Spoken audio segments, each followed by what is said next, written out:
Selamat siang Tribuners, Anda sedang menyaksikan live update Tribunnews bersama saya Firdananda. Siang ini kan kami sajikan informasi terkini dan menarik untuk Anda yang dilaporkan secara langsung oleh reporter kami di lapangan. Dan inilah live update selengkapnya. Kita ke berita pertama, Saudara. Jemaah Haji Indonesia diimbau agar pulang ke tanah air hanya bisa membawa bagasi dengan berat maksimal 32 kg. Selain itu, jemaah kini dilarang membawa air zam-zam karena melanggar safety regulasi dan standar penerbangan internasional. Informasi lebih lengkapnya akan disampaikan oleh rekan jurnalis kami dari tribunnews.com. Ada Aji Bramastra yang akan melaporkannya. Silakan rekan Aji.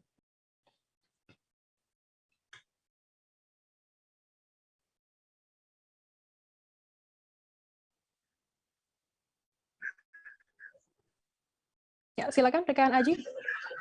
Ya, terima kasih Firda. Air zam-zam menjadi oleh-oleh yang dinantikan keluarga dan kerabat jemaah haji Indonesia. Air zam-zam memang diyakini punya khasiat yang baik untuk kesehatan maupun banyak juga yang meyakini banyak bisa memberikan manfaat lain.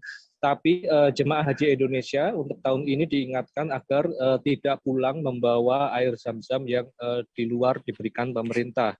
Hal ini mengingat regulasi keamanan penerbangan internasional.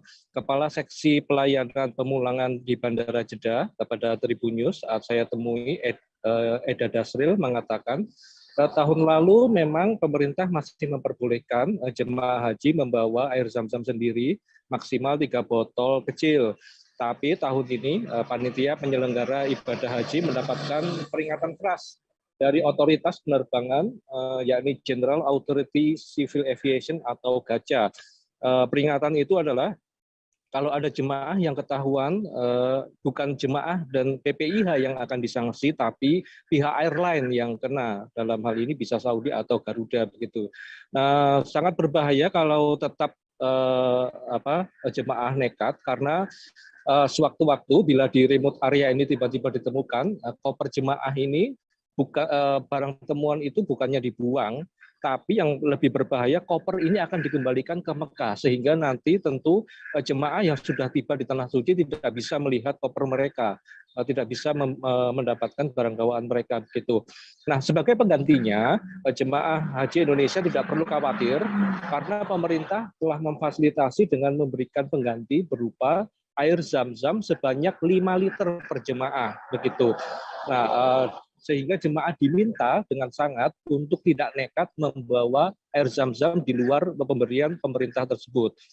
Untuk aturan bagasi lainnya, jemaah haji Indonesia hanya boleh membawa barang maksimal 32 kg. Eda Dasril mengatakan jatah itu bebas diisi apapun kecuali air dan barang-barang berbahaya seperti aerosol, ya, senjata tajam, ya, uang dalam jumlah yang terlampau banyak dan bahan yang mudah meledak. Adapun sistem pemulangan barang jemaah adalah dilakukan 2 hari sebelum kepulangan jemaah. Barang akan ditimbang di hotel sebelumnya dan langsung mendapatkan penanganan X-ray. Setelah clear, dinyatakan clear, baru ke remote area. Nah, barang yang ditemukan akan membawa barang yang tidak diperbolehkan akan dibawa langsung kembali ke Mekah. Semua urusan bagasi jemaah Indonesia ini ditangani oleh pihak ketiga, demikian. Jadi pemerintah Indonesia menggandeng pihak ketiga, yakni Jeddah Management Company. Demikian, Firda, laporan dari Madinah. Ya, rekan Haji, kemudian bagaimana kabarnya jemaah haji asal Indonesia ini akan mendapatkan air zam-zam setibanya nanti di tanah air. Kemudian bagaimana untuk mekanisme air zam-zam yang akan didapatkan oleh para jemaah haji ini? Ya, terima kasih Firda. Jadi air zam-zam yang diberikan pemerintah ini sudah dikirim terlebih dahulu ke tanah air dari tanah suci. Air zam-zam jatah untuk jemaah haji ini dikirim terpisah dari rombongan keberangkatan jemaah. Jadi nanti jemaah yang sudah pulang di tanah air di sana di Indonesia akan mendapatkan jatah mereka air zam-zam sebanyak 5 liter per jemaah. Begitu Firda. Kemudian untuk bagaimana proses pemeriksaan bagasi para jemaah haji ini? Ya, proses pemeriksaan, jadi semua koper atau bagasi jemaah ini akan dikumpulkan terlebih dahulu di lobi hotel. Ya. Dari sana akan dikumpulkan menjadi satu, ya, kemudian ditimbang lalu mendapatkan penanganan X-ray, ya dilihat lewat X-ray. Nah setelah dinyatakan clear, baru diangkut ke remote area. Remote area ini tidak bisa semua tidak dikarantina barang-barang itu ya. Nah nanti di remote area ini kabarnya pihak otoritas penerbangan akan melakukan tes acak, ya akan melakukan pemeriksaan acak. Nah bagi yang kena maka koper ini tidak akan dibawa ke tanah air ya, jadi akan dikembalikan ke Mekah sehingga koper ini tidak bisa didapatkan oleh jemaah haji yang sudah pulang. Nah pemulangan barang ini uniknya tidak dilakukan bersamaan bareng jemaah, tapi 2 hari sebelum jadwal kepulangan jemaah. Begitu, Firda? Ya, baik. Terima kasih rekan Aji Bramastra dari tribunnews.com atas laporannya melaporkan langsung dari Arab Saudi. Selamat bertugas kembali. Dan Tribuners akan kami tampilkan wawancara dari Kepala Seksi Pelayanan Kepulangan Bandara Jeddah, Eda Dasril. Berikut liputannya untuk Anda. Oke Bu Eda, bagaimana teknisnya untuk memudahkan jamaah untuk soal bagasi ini Bu? Jadi gini, kita mulai fase 1, fase 2. Untuk fase 1 itu dan fase 2 kita melakukan proses city check-in, Mbak. Jadi jemaah haji itu tidak lagi melihat barang bagasinya. Ketika di asrama haji mereka sudah city check-in, dan ketika di Arab Saudi pada fase 2 pemulangan, jemaah itu kita minta kolek, mengumpulkan barang bagasinya itu di lobi hotel. Dan ini akan diangkut 2 hari sebelum flight schedule penerbangan mereka. Dengan masing-masing jemaah berhak untuk mendapatkan atau mengisi barang bagasinya itu maksimal 32 kilo. Dan proses city check-in ini itu langsung ada claim tag-nya dan langsung ada boarding pass jemaah. Barang ini ada 3 tempat yang akan proses clearance, bahwa dijamin tidak ada lagi barang-barang yang berbahaya dan tidak ada lagi barang-barang yang tidak dibolehkan diangkut di dalam selama penerbangan based on safety regulation. Jadi barang-barang yang tidak boleh dibawa itu antara lain adalah aerosol, barang-barang yang mudah meledak, senjata tajam, dan ada maksimum uang yang bisa dimasukkan di dalam bagasi, termasuk juga dengan sesuai dengan edaran GAKA bahwa tidak boleh ada satu air pun yang masuk di dalam tas bagasi jemaah. Nah, ketika proses bagasi ini ditimbang di hotel, di jemaah, kemudian clear rata-rata maksimal 32 kilo, mereka langsung membawanya ke tempat GMC ini. GMC ini adalah sebuah perusahaan yang ditunjuk oleh Saudia untuk melakukan proses penimbangan, pengangkutan, pemeriksaan dari mulai hotel sampai upload ke dalam pesawat. Ketika di sini clear, apabila ada barang-barang yang tersebut tidak dibolehkan dalam penerbangan, termasuk zam-zam dan yang saya sebutkan tadi, mereka sudah menyediakan X-ray multi-view, sehingga Gelaran Indonesia International Marathon 2022 dilaksanakan di Bali pada 26 Juni. Indonesia International Marathon merupakan ajang lomba lari yang pelaksanaannya menerapkan standar penyelenggaraan lomba dari World Athletics IAMS yang diinisiasi oleh Komite Olahraga Nasional Indonesia atau KONI dan melibatkan race director dan race measurer terbaik. Informasi lebih lengkapnya akan disampaikan oleh rekan jurnalis kami dari Tribun Bali, ada Arini Valentia yang akan melaporkannya. Silakan rekan Valen.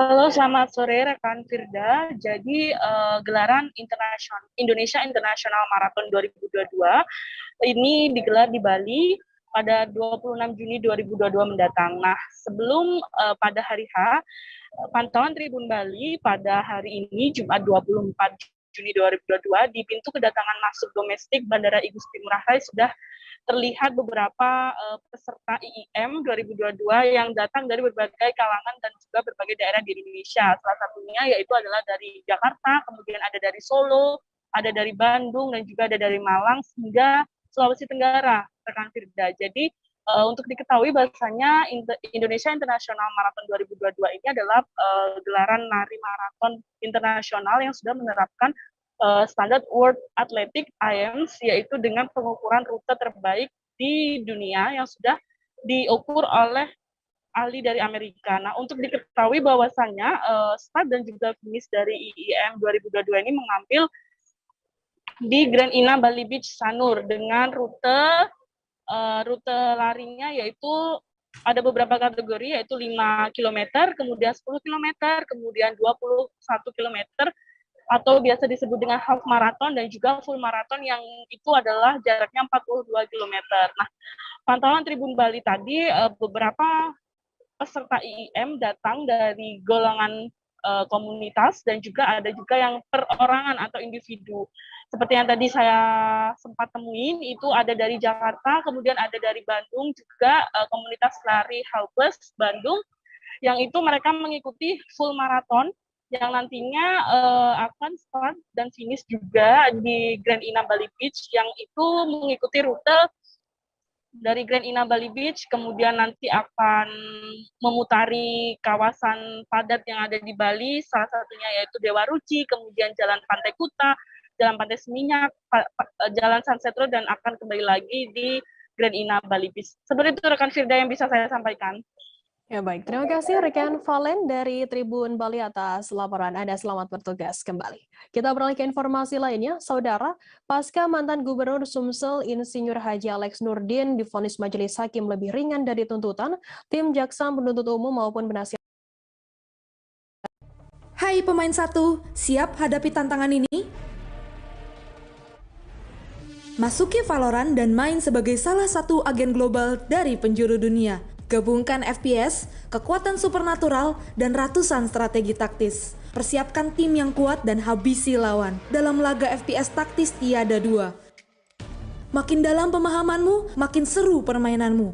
2 tim, 5 pemain per tim, 13 ronde menuju kemenangan, 1 nyawa per ronde. Pertahankan dan serang lokasi.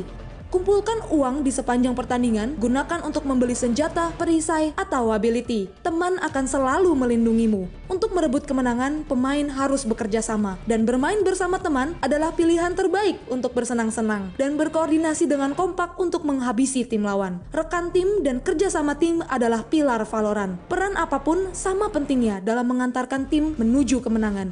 Tunjukkan keahlianmu. Jika merasa yakin dengan keahlianmu, jika sinergimu solid dengan semua rekan tim, tak peduli bersama siapa kamu bermain, sistem rank hadir untuk pemain sepertimu. Rank di Valorant terdiri dari berbagai tier. Memenangkan pertandingan atau bermain luar biasa baik, membawa pemain menaiki tangga rank, menggapai puncak mode kompetitif tingkat tinggi ini. Singkatnya, jika kamu menyukai game yang dinamis, penuh taktik dan strategi, dengan banyak agen unik berkeahlian, latar belakang, kepribadian, dan gaya tersendiri yang menitik beratkan permainan tim, tempat keahlian, dan kerjasama menjadi kunci, mungkin Valorant adalah game yang kamu tunggu-tunggu selama ini. Unduh game dan mainkan gratis. Temukan gaya unik kamu dalam bermain Valorant.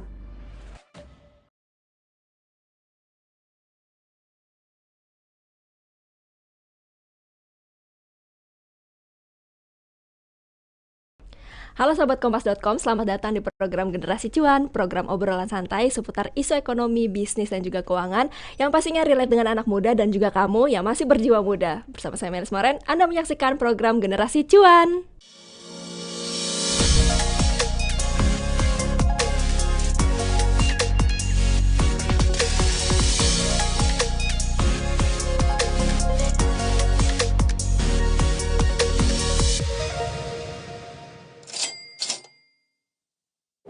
Sahabat Kompas.com, di Indonesia ini banyak ya beragam macam UMKM, baik dari makanan, minuman, pakaian, dan juga make up dan lain-lain.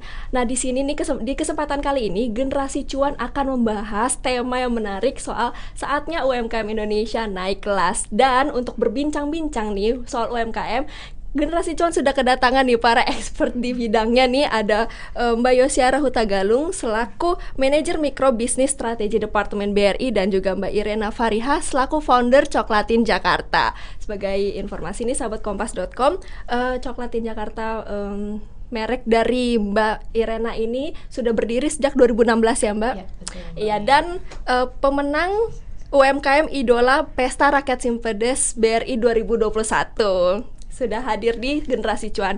Oke, kita akan ngobrol-ngobrol nih soal UMKM naik kelas ya, tema kita pada hari ini. Kalau dari Mbak Yosi sendiri nih, seperti tema kita tadi, kira-kira kriteria apa sih yang harus dimiliki UMKM agar bisa naik kelas, atau UMKM yang seperti apa nih yang bisa disebut sudah naik kelas? Ya, tentu UMKM naik kelas ini sebenarnya udah banyak ya Mbak Mai.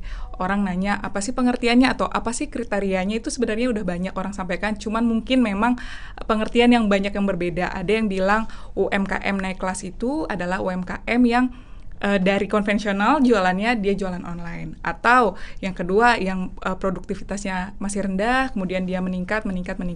Cuman kan itu harus ada parameter bakunya ya. Jadi kita dinamakan UMKM naik kelas itu seperti apa sih? Memang itu semua benar bahwa UMKM naik kelas dia lebih berinovasi, lebih berkreasi. Cuman rasanya harus ada parameter baku yang kita bilang nih dia benar nih naik kelas dari kelas 1 ke kelas 2, dari 2 ke kelas 3. Nah, itu bisa dibedakan dari segmen usahanya. Jadi UMKM, segmen usaha UMKM itu kan ada mikro, kecil, dan menengah. Menurut PP nomor 7 yang dikeluarkan oleh pemerintah, memang di sana dibilang kalau untuk UMKM skala mikro, itu untuk pengusaha atau pelaku UMKM yang omsetnya itu sampai dengan 2 miliar setahun, dalam setahun. Kemudian di segmen kecil itu antara 2 miliar sampai 15 miliar. Kemudian yang terakhir itu menengah 15 sampai 50 miliar. Nah, disitulah kita bisa tahu nih dari yang segmen usaha mikro, ketika dia omsetnya sudah lebih dari 2 miliar, artinya dia naik kelas nih dari mikro ke kecil. Kemudian dari misalnya dia mencapai sampai dengan 50M, artinya dia sudah naik kelas sampai dengan menengah. Mungkin itu bisa dikatakan sebagai kriteria UMKM yang naik kelas gitu. Oke, kalau dari Mbak Irena sendiri dari coklat ini, kan ini kan UMKM idola PRS BRI 2021. Kriteria naik kelas UMKM itu seperti apa? Apakah Mbak Irena juga sudah memasuki naik kelas itu? Sebetulnya kalau untuk definisi UMKM naik kelas kurang lebih sama yang dijabarkan sama Mbak Yosi ya. Cuma kalau untuk kami sendiri para pelaku UMKM, kita lebih kayak menentukan target si usahanya itu sendiri. Jadi peningkatan target, terus positioning produknya kita, target pasarnya kita juga harus lebih daripada titik sebelumnya kita starting kan. Seperti itu sih kurang lebih. Jadi penempatan target-target itu sudah harus lebih maju dari sebelumnya, dari start di awal itu. Seperti itu kalau untuk UMKM naik kelasnya sendiri. Oke. Kalau kita bahas UMKM, apalagi ini kan lagi di masa pandemi ya, untuk naik kelas ini diperkirakan sulit atau enggak sih kalau menurut Mbak Yosi dan juga Mbak Irena, dan seperti apa sih kondisi UMKM Indonesia yang sekarang ini? Boleh Mbak Yosi dulu? Ya, kalau melihat UMKM saat ini, harusnya kita semua sama-sama optimis ya Mbak, melihat perkembangan mereka. UMKM ini untuk naik kelas itu kita sama-sama optimis, apalagi sekarang banget nih ya, kayak udah menggeliat semua aktivitas, udah semua mau kembali normal gitu ya. Udah macet mungkin Mbak Irena, Mbak Mei pas kesini ya udah macet. Semua aktivitas ekonomi juga udah 95% lah, udah aktivitas bisnis sudah jalan. Artinya memang ini kesempatan positif untuk UMKM, momentumnya nggak boleh dilewati nih untuk bangkit, untuk bisa naik kelas. Kalau ditanya gimana kondisi UMKM pada saat masa pandemi, memang kami dari BRI sendiri di tahun 2021 kemarin melakukan riset juga dibantu dengan LPEM UI terkait dengan ketangguhan UMKM ini sebenarnya sampai mana sih di masa pandemi. Dan kami pun kaget juga sih mendapati beberapa fakta bahwa memang literatur yang kami dapat dari data Bappenas, dari data OJK memang pasti terdampak ya Mbak. Semua sektor, hampir semua sektor bisa terdampak.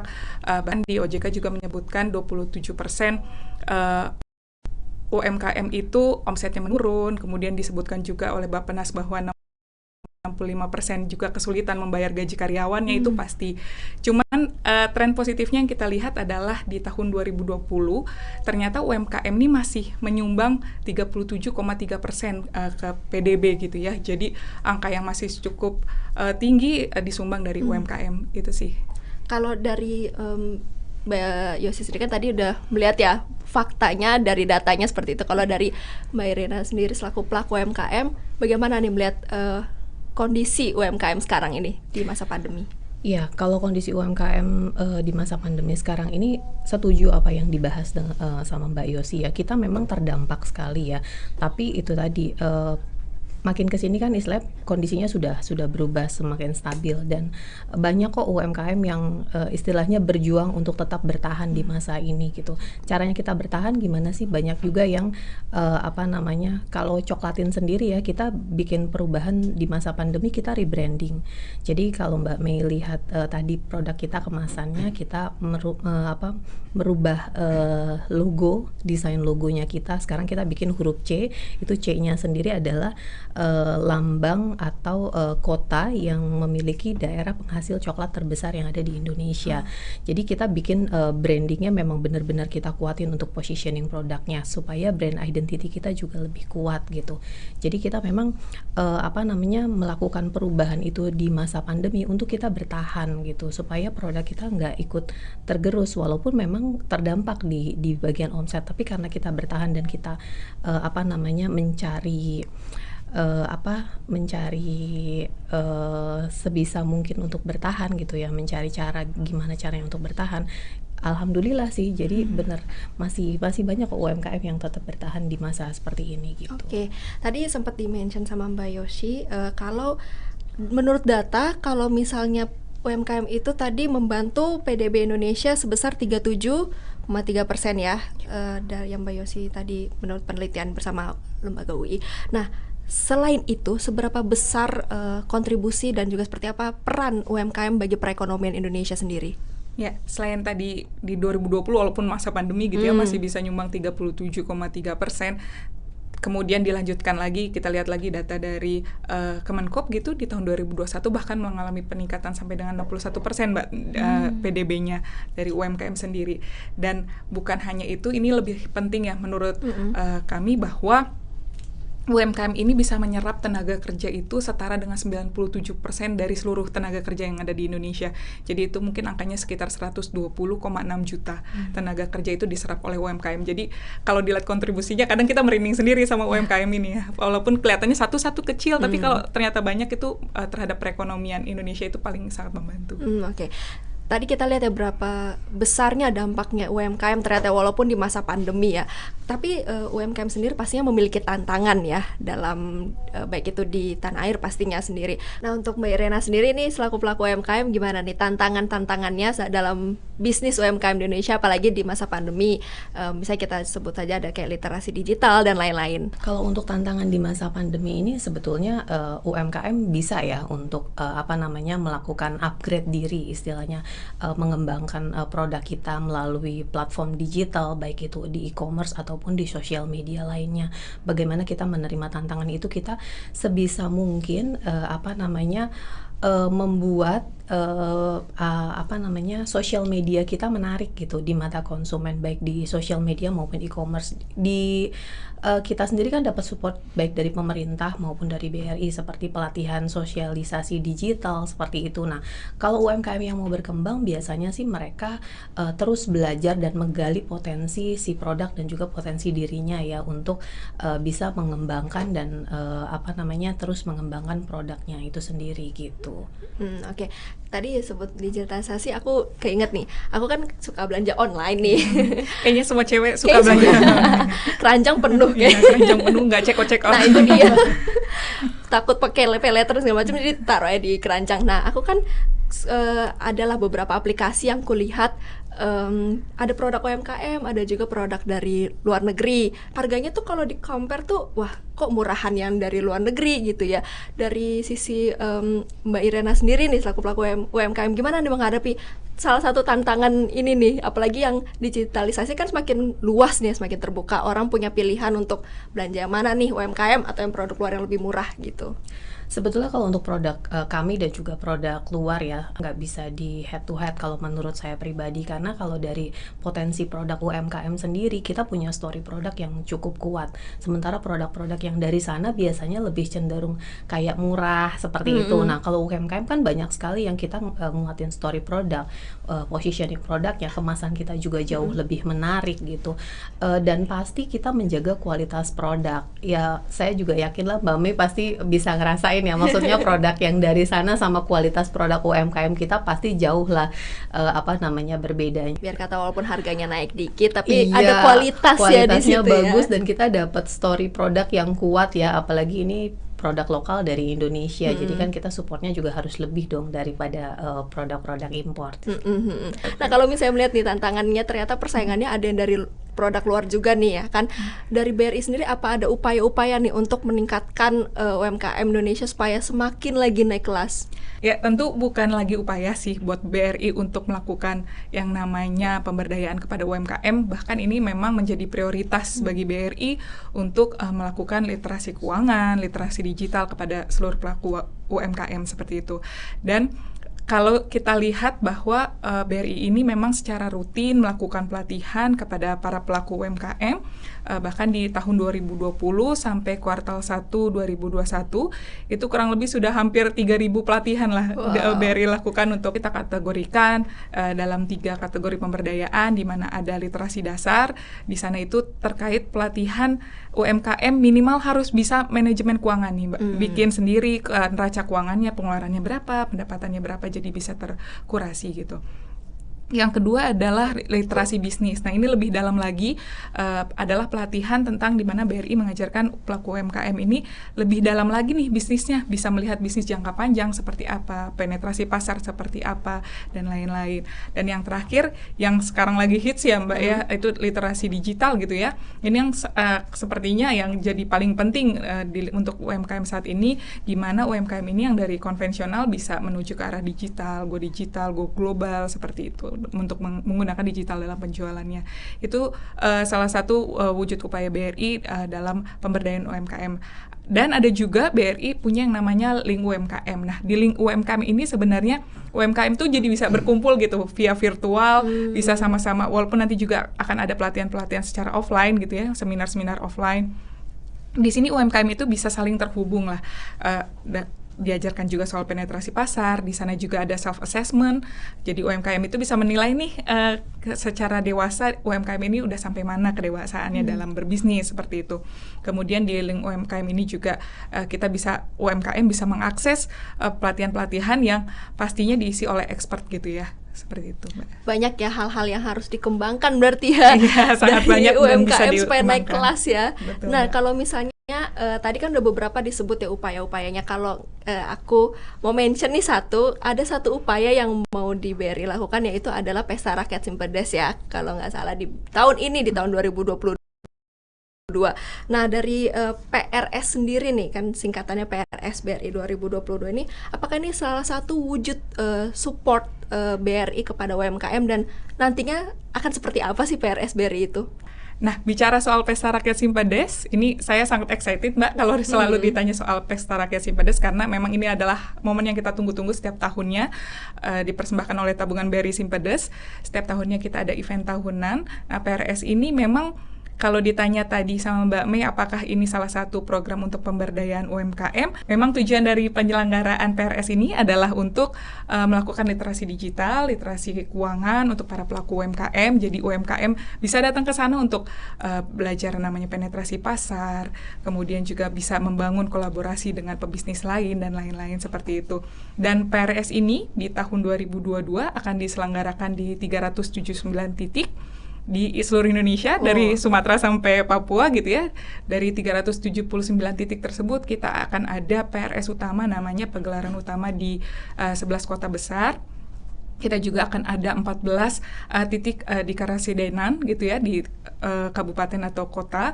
Kemudian 354 titik sisanya itu ada di cabang-cabang yang tersebar di seluruh Indonesia gitu ya Mbak ya. Jadi Pesta Rakyat Simpedes ini akan melibatkan hampir 3.000 UMKM pasti terlibat dalam Pesta Rakyat Simpedes ini. Jadi artinya di sana UMKM juga mendapat kesempatan, mendapat exposure kan dari orang datang gitu ya, untuk melihat barang UMKM dan lain-lain. Artinya ini benar-benar secara massal bisa melibatkan sampai dengan 3.000 UMKM. Ya, banyak juga ternyata ya UMKM di Indonesia ya. Sampai 3.000 tadi ya untuk ikut serta Pesta Rakyat Simpedes. Nah, sahabat Kompas.com, seperti yang tadi di-mention di awal, kalau misalnya Mbak Irena ini merupakan UMKM idola PRS 2021 ya, bersama suami ya, untuk produknya Coklatin Jakarta. Nah, dari Mbak sendiri gimana sih waktu pengalaman ikut PRS 2021 kemarin, bahkan bisa sampai jadi UMKM idola? Ya, sebetulnya kalau pengalaman kami dari Coklatin Signature sendiri, banyak sekali PRS ini memberikan pengalaman. Salah satunya adalah kami dibimbing sama mentor-mentor expert di bidang bisnis ya. Jadi bisnis kami memang digali lagi, yang tadinya ya mungkin sedikit kami punya ilmu, akhirnya ditambahkan lagi dari mentor-mentor yang expert itu sendiri.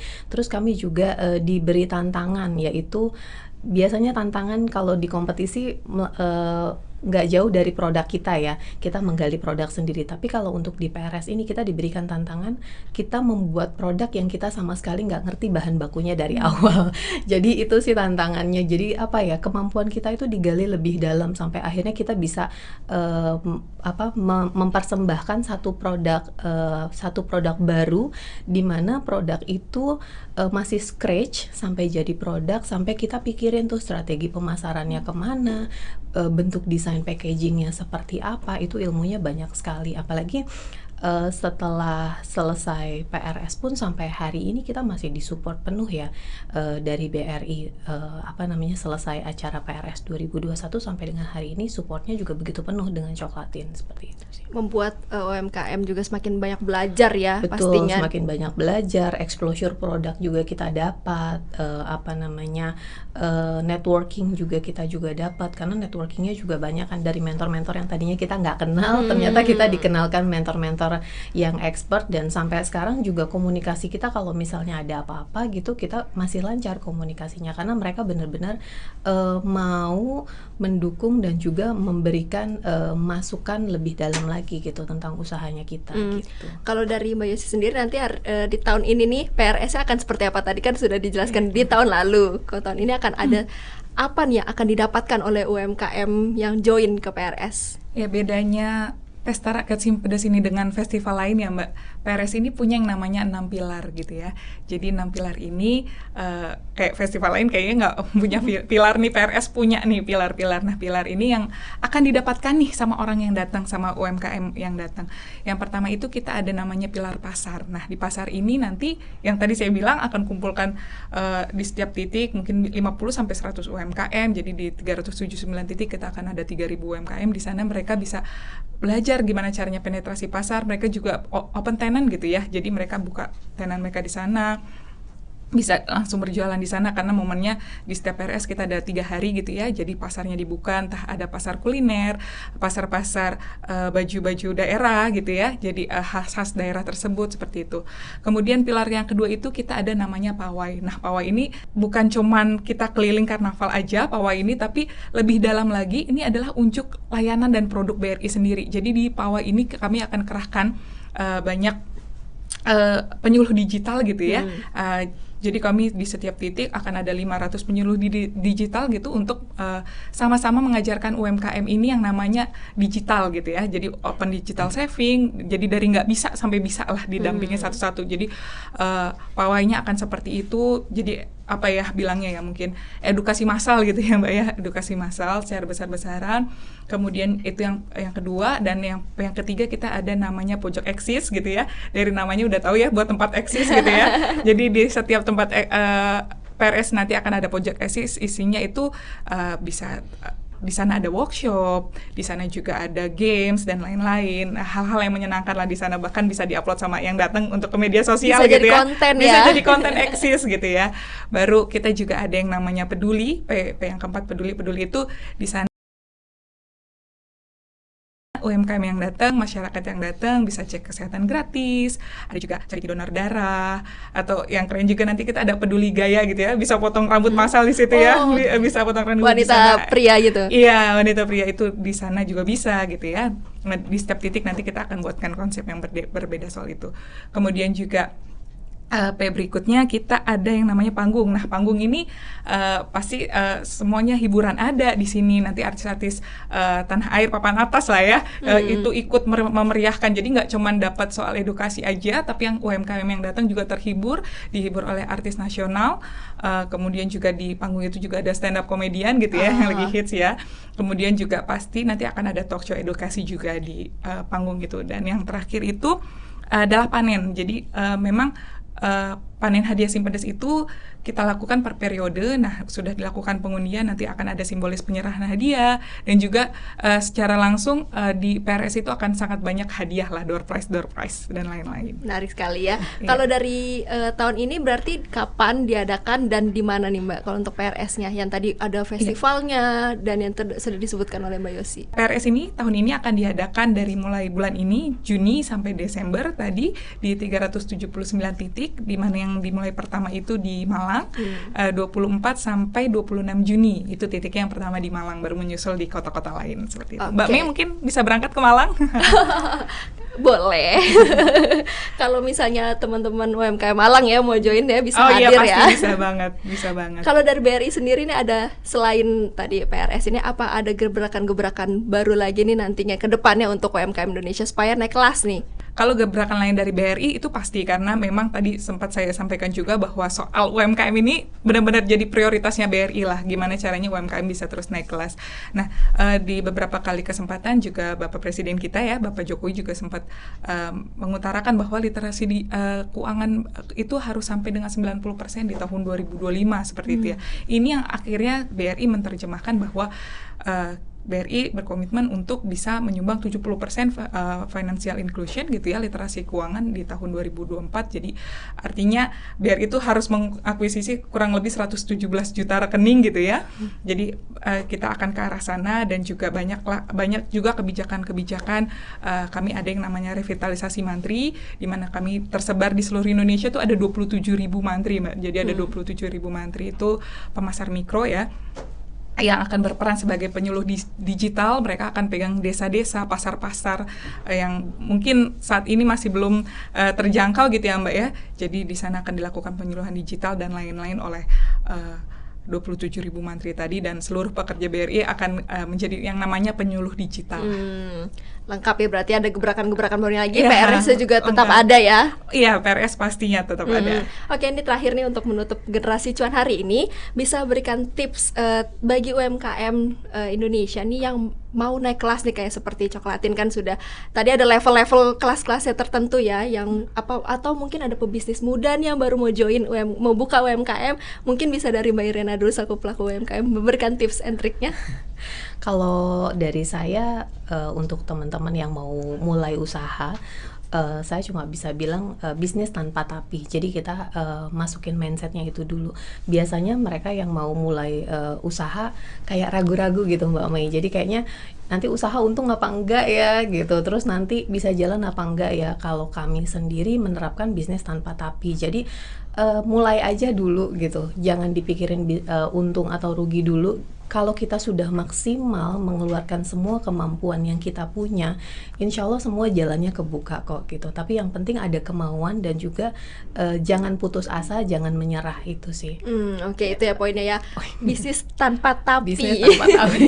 Bisa jadi kunci nih bagi sahabat Kompas.com yang baru mau memulai. Apalagi banyak sekarang anak-anak muda ya udah mulai dari belanja jualan online kecil-kecilan, baru nanti mau buka store pelan-pelan. Nah, ini bisa menjadi kunci nih bagi para sahabat Kompas.com yang baru mau mulai UMKM. Nah, kalau dari Mbak Yosi sendiri ada tips and triknya nih untuk para UMKM supaya naik kelas? Biar mudah diingat kali, ada 4 tips nih buat UMKM supaya bisa naik kelas. Yang pertama tadi yang literasi dasar gitu ya. Jadi UMKM minimal belajar soal manajemen keuangan dasar, akuntansi dasar. Jadi bisa tahu nih keuntungan bulan ini berapa gitu ya, bulan depan harus berapa. Kedua itu belajar soal bisnis, lebih dalam lagi literasi bisnis. Mulai nih jangka panjang 1 tahun, 2 tahun arahnya mau kemana nih bisnisnya. Mulai berinovasi, berkreasi. Dan yang ketiga itu lebih ke arah literasi digital. Ayo mulai pindah, misalnya jualan konvensional. Sekarang yuk pertama lihat e-commerce, mana yang kira-kira nih bisa dikelola seperti itu. Dan yang tips yang keempat mungkin bisa datang ke PRS gitu ya, bisa secara langsung belajar gitu ya. Di sana ada expert, ada edukasi dan lain-lain, bisa langsung belajar di sana aja gitu. Oke, 4 tips itu ya dari Mbak Yosi sendiri untuk UMKM naik kelas. Tips yang terakhir tuh kayaknya harus iya dong, garis underline ya.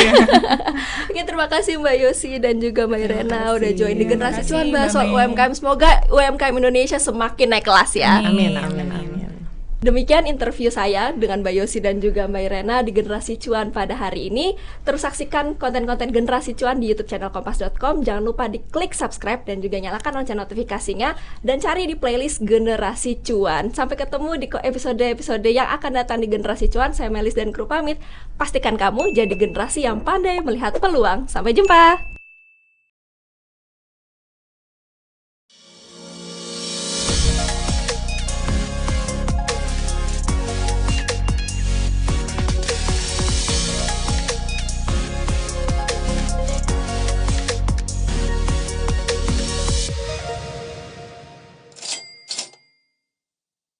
Penasihat hukumnya Alex Nurdin menyampaikan memori banding atas vonisnya.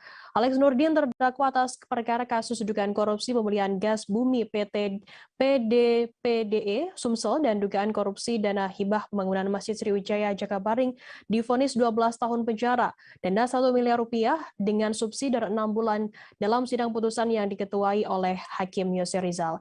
Informasi lebih lengkapnya akan disampaikan oleh rekan jurnalis kami dari Sriwijaya Post, ada Abdul Hafiz yang akan melaporkannya. Silakan rekan Hafiz. Ya, terima kasih rekan Tilda. Selamat siang Tribuners.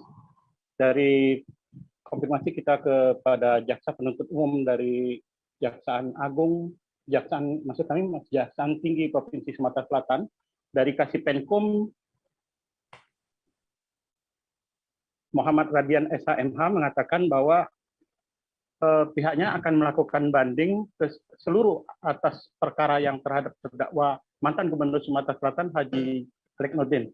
Setelah pihak kejaksaan melihat bahwa pihak dari terdakwa menyampaikan memori banding. Kemudian pihaknya juga akan membuat kontra memori banding apabila para terdakwa itu menyampaikan memori banding seperti yang dikatakan tadi. Seperti diketahui bahwa vonis Alex Nurdin itu sendiri lebih ringan dari tuntutan dari Jaksa Penuntut Umum. Kemudian dari pihak kuasa hukum Haja Nurmala dan Redo Junaidi serta Ridwan Said menyatakan bahwa pihak majelis pendapat dengan pihaknya membebaskan dari hukuman membayar uang pengganti seperti yang dituntutkan oleh JPU. Artinya kliennya tidak menerima uang sepeser pun dari perkara ini. Kemudian majelis hakim juga sependapat dengan pihak penasihat hukum yang mana dalam fakta sidang tidak ada satu saksi pun yang membuktikan terdakwa ini menerima uang, baik dalam perkara PDPDE gas bumi maupun Masjid Sriwijaya. Menurutnya, kliennya Alex Nurdin hanya korban kebijakan yang dibuatnya untuk pengguna anggaran dan yang menjalankannya itu tidak ikut serta. Dengan dibebaskannya Alex Nurdin dari hukuman uang pengganti, maka jelas tidak ada unsur mens rea atau perbuatan secara sengaja untuk berbuat kejahatan dari yang bersangkutan. Diketahui bahwa vonis yang disampaikan majelis hakim yang diketuai oleh Yose Rizal SHMH tersebut lebih ringan dari tuntutannya, tuntutan dari Kejaksaan Agung maupun dari Kejaksaan Kejati Sumsel yang menuntut mantan Gubernur Sumatera Selatan ini dengan hukuman 20 tahun penjara, denda 1 miliar dan subsidi 6 bulan, serta menuntut terdakwa Alex Nurdin untuk mengembalikan uang pengganti senilai 3,2 US dollar perkara PDPDE dan uang pengganti 4,8 miliar rupiah untuk perkara Masjid Sriwijaya. Demikian yang bisa kami laporkan, rekan Tirda. Ya, baik. Terima kasih rekan Hafiz dari Sriwijaya Post atas laporan Anda. Selamat bertugas kembali. Dan Tribuners, akan kami tampilkan wawancara yang tadi sudah dimulai oleh rekan Hafiz dari Kasipenkum Kejati Sumsel Muhammad Radian. Berikut liputannya untuk Anda. Bahwa dalam perkara terdakwa Alex Nurdin CS, Kejaksaan Tinggi Sumatera Selatan melalui Kejaksaan Negeri Palembang telah menyatakan banding pada hari Selasa tanggal 21 Juni 2022. Adapun yang dibanding adalah seluruh perkara terhadap para terdakwa. Jadi setelah kita menyatakan banding, kita akan menyampaikan memori banding dan kita juga akan membuat kontra memori banding apabila para terdakwa itu menyampaikan memori bandingnya. Oke, Kak. Oke. 2 ekor sapi di Desa Marumpa, Kecamatan Mandai Maros, Sulawesi Selatan mati mendadak. Keduanya diduga terjangkit penyakit antraks. Pihak Puskeswan Dinas Pertanian dan Ketahanan Pangan Maros pun telah melakukan pemeriksaan. Mereka mengambil sejumlah sampel seperti tanah dan potongan telinga dari bangkai sapi tersebut. Informasi lebih lengkapnya akan disampaikan oleh rekan jurnalis kami dari Tribun Timur, ada Nurul Hidayah yang akan melaporkannya. Silakan rekan Nurul.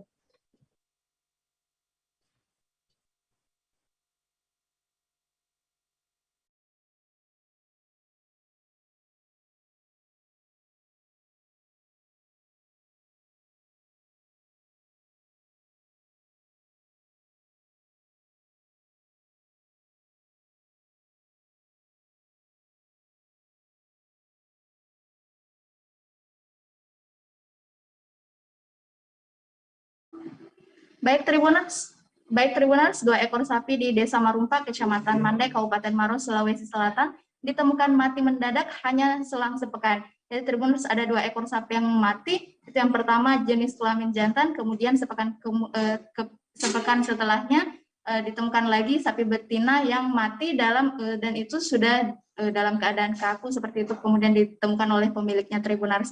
Nah, dugaan awal dari pihak Puskewan Dinas Pertanian dan Ketahanan Pangan Kabupaten Maros, Sulawesi Selatan bahwa sapi tersebut terjangkit penyakit antraks Tribuners, dan pihaknya telah melakukan mengambil beberapa sampel seperti potongan telinga dari bangkai sapi tersebut dan juga beberapa gumpal tanah yang berada di sekitar bangkai dari sapi tersebut Tribuners.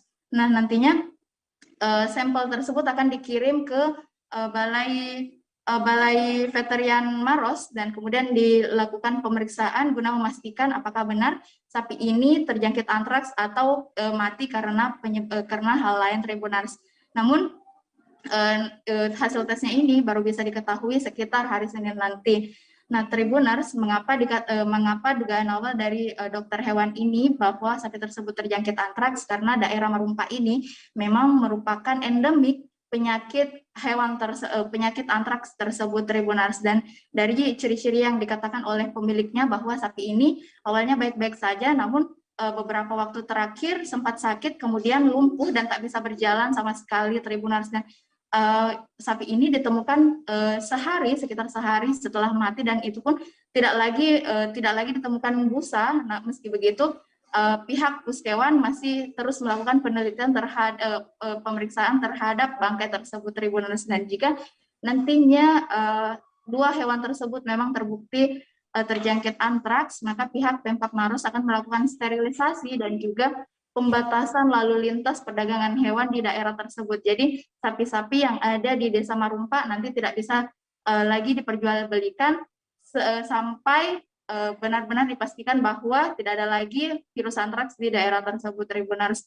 Nah, sementara itu untuk menghadapi Idul Adha yang sebentar lagi akan tentunya banyak hewan kurban yang sangat dibutuhkan oleh masyarakat, dan pihak Pemkab Maros pun telah melakukan pemeriksaan tak hanya virus antraks sendiri yang diperiksa, namun juga virus yang saat ini marak terjadi yakni PMK Tribuners. Jadi pihak Pemkab Maros telah melakukan beberapa pemeriksaan di beberapa kecamatan yang ada di Kabupaten Maros terkait untuk memastikan bahwa sapi-sapi yang ada di Kabupaten Maros ini aman untuk dikurbankan pada Idul Adha mendatang. Tribuners, sekian laporan Hidayah, kembali ke studio.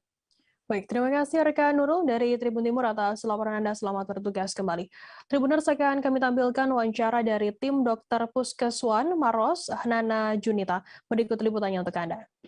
Mendadak ini kira-kira penyebabnya apa sih, Dok? Untuk sementara karena sapi yang kami dapat ini sudah lewat 2 hari dan memang tidak ada badannya sudah membengkak semua. Jadi untuk sementara kami hanya ambil sampel dulu berupa sampel tanah dan potongan telinga. Yang kami curigai ini kan dia mengarah ke antraks karena memang daerah sini endemis dengan penyakit antraks.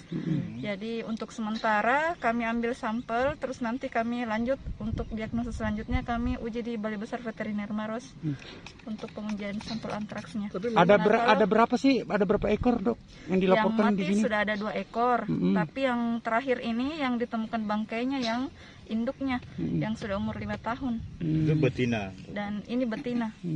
Dan kemarin ini yang sudah dari kemarin bangkainya. Kemarin sore baru ditemukan. Sudah 2 hari berarti ya? Iya.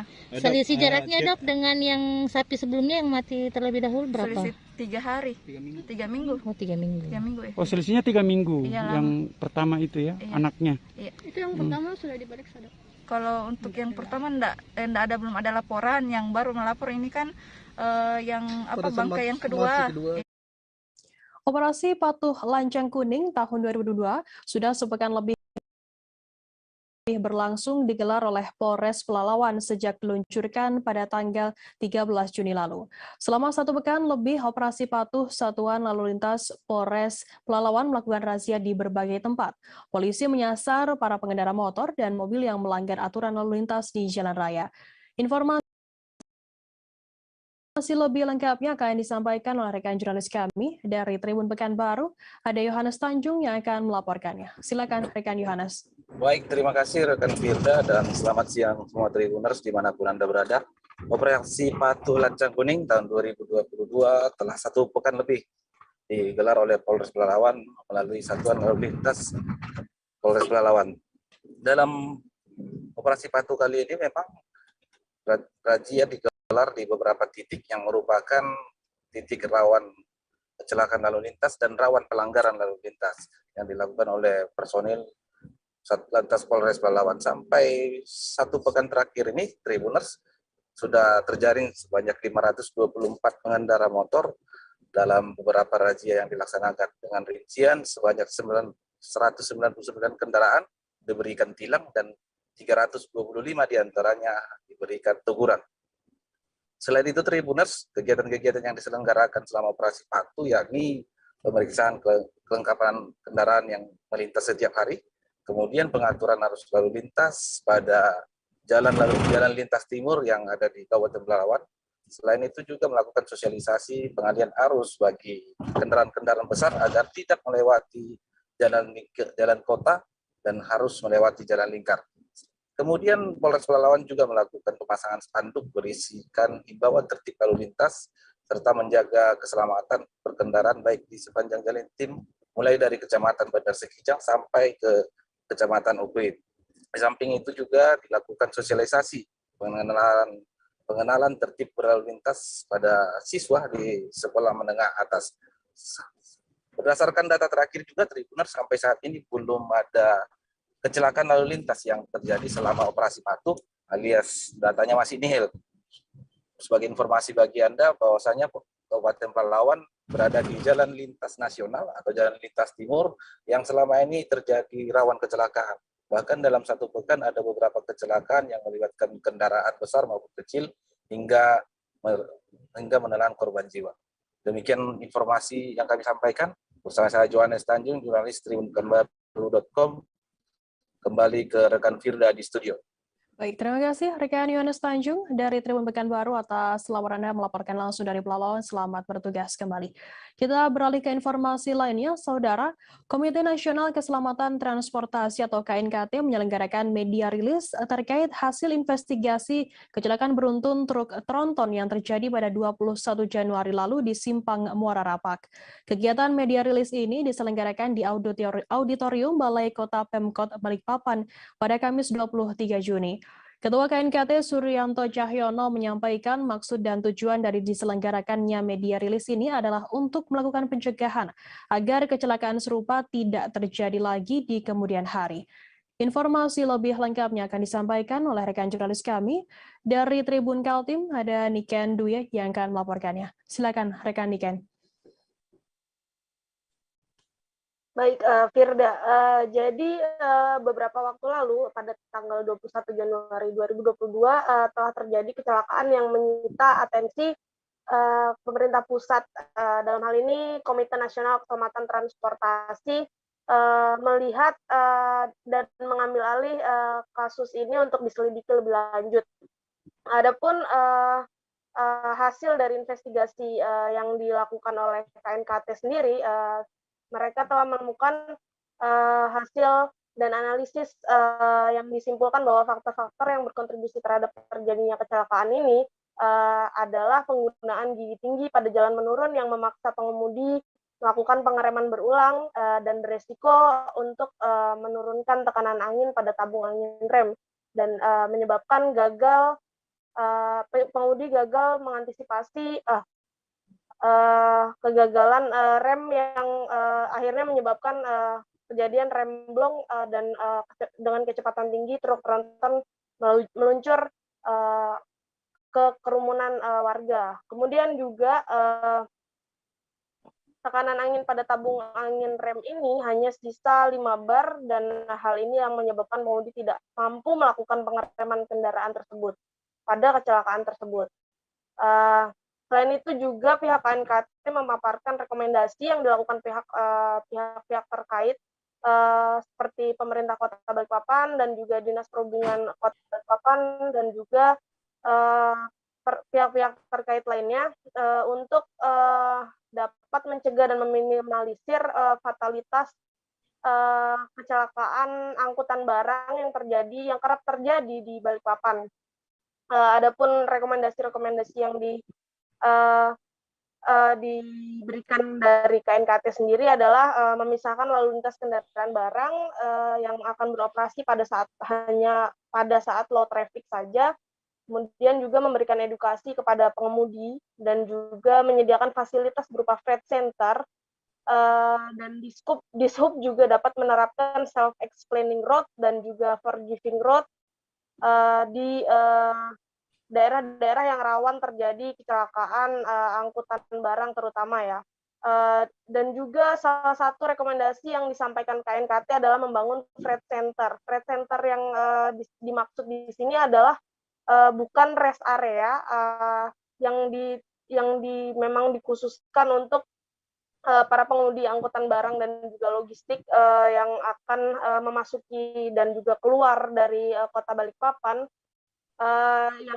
Yang hal itu pun sudah disambut baik oleh Dinas Perhubungan Kota Balikpapan dan juga akan direalisasikan pada kesempatan-kesempatan mendatang untuk didiskusikan dan dikaji lebih lanjut lagi.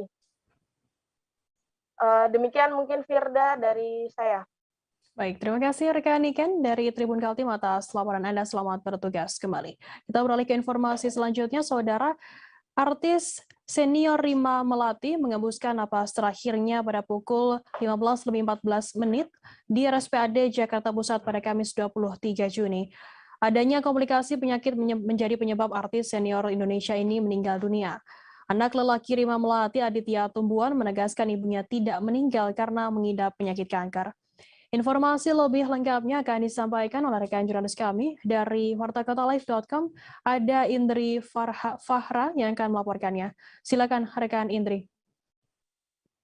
Baik, terima kasih Firda. Selamat siang rekan Tribunnews dimanapun Anda berada.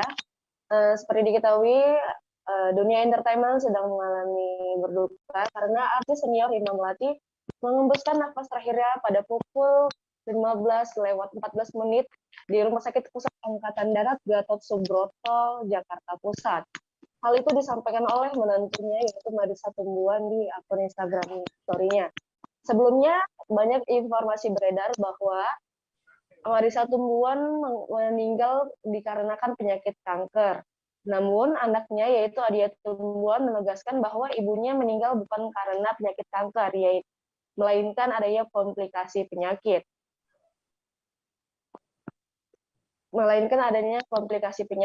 Diketahui Rima Melati telah berada 2 minggu di ICU rumah sakit untuk mendapatkan perawatan lebih lanjut. Ia juga menjalani cuci darah karena penyakitnya yang sudah menggerogoti ginjalnya. Sekian yang dapat saya sampaikan.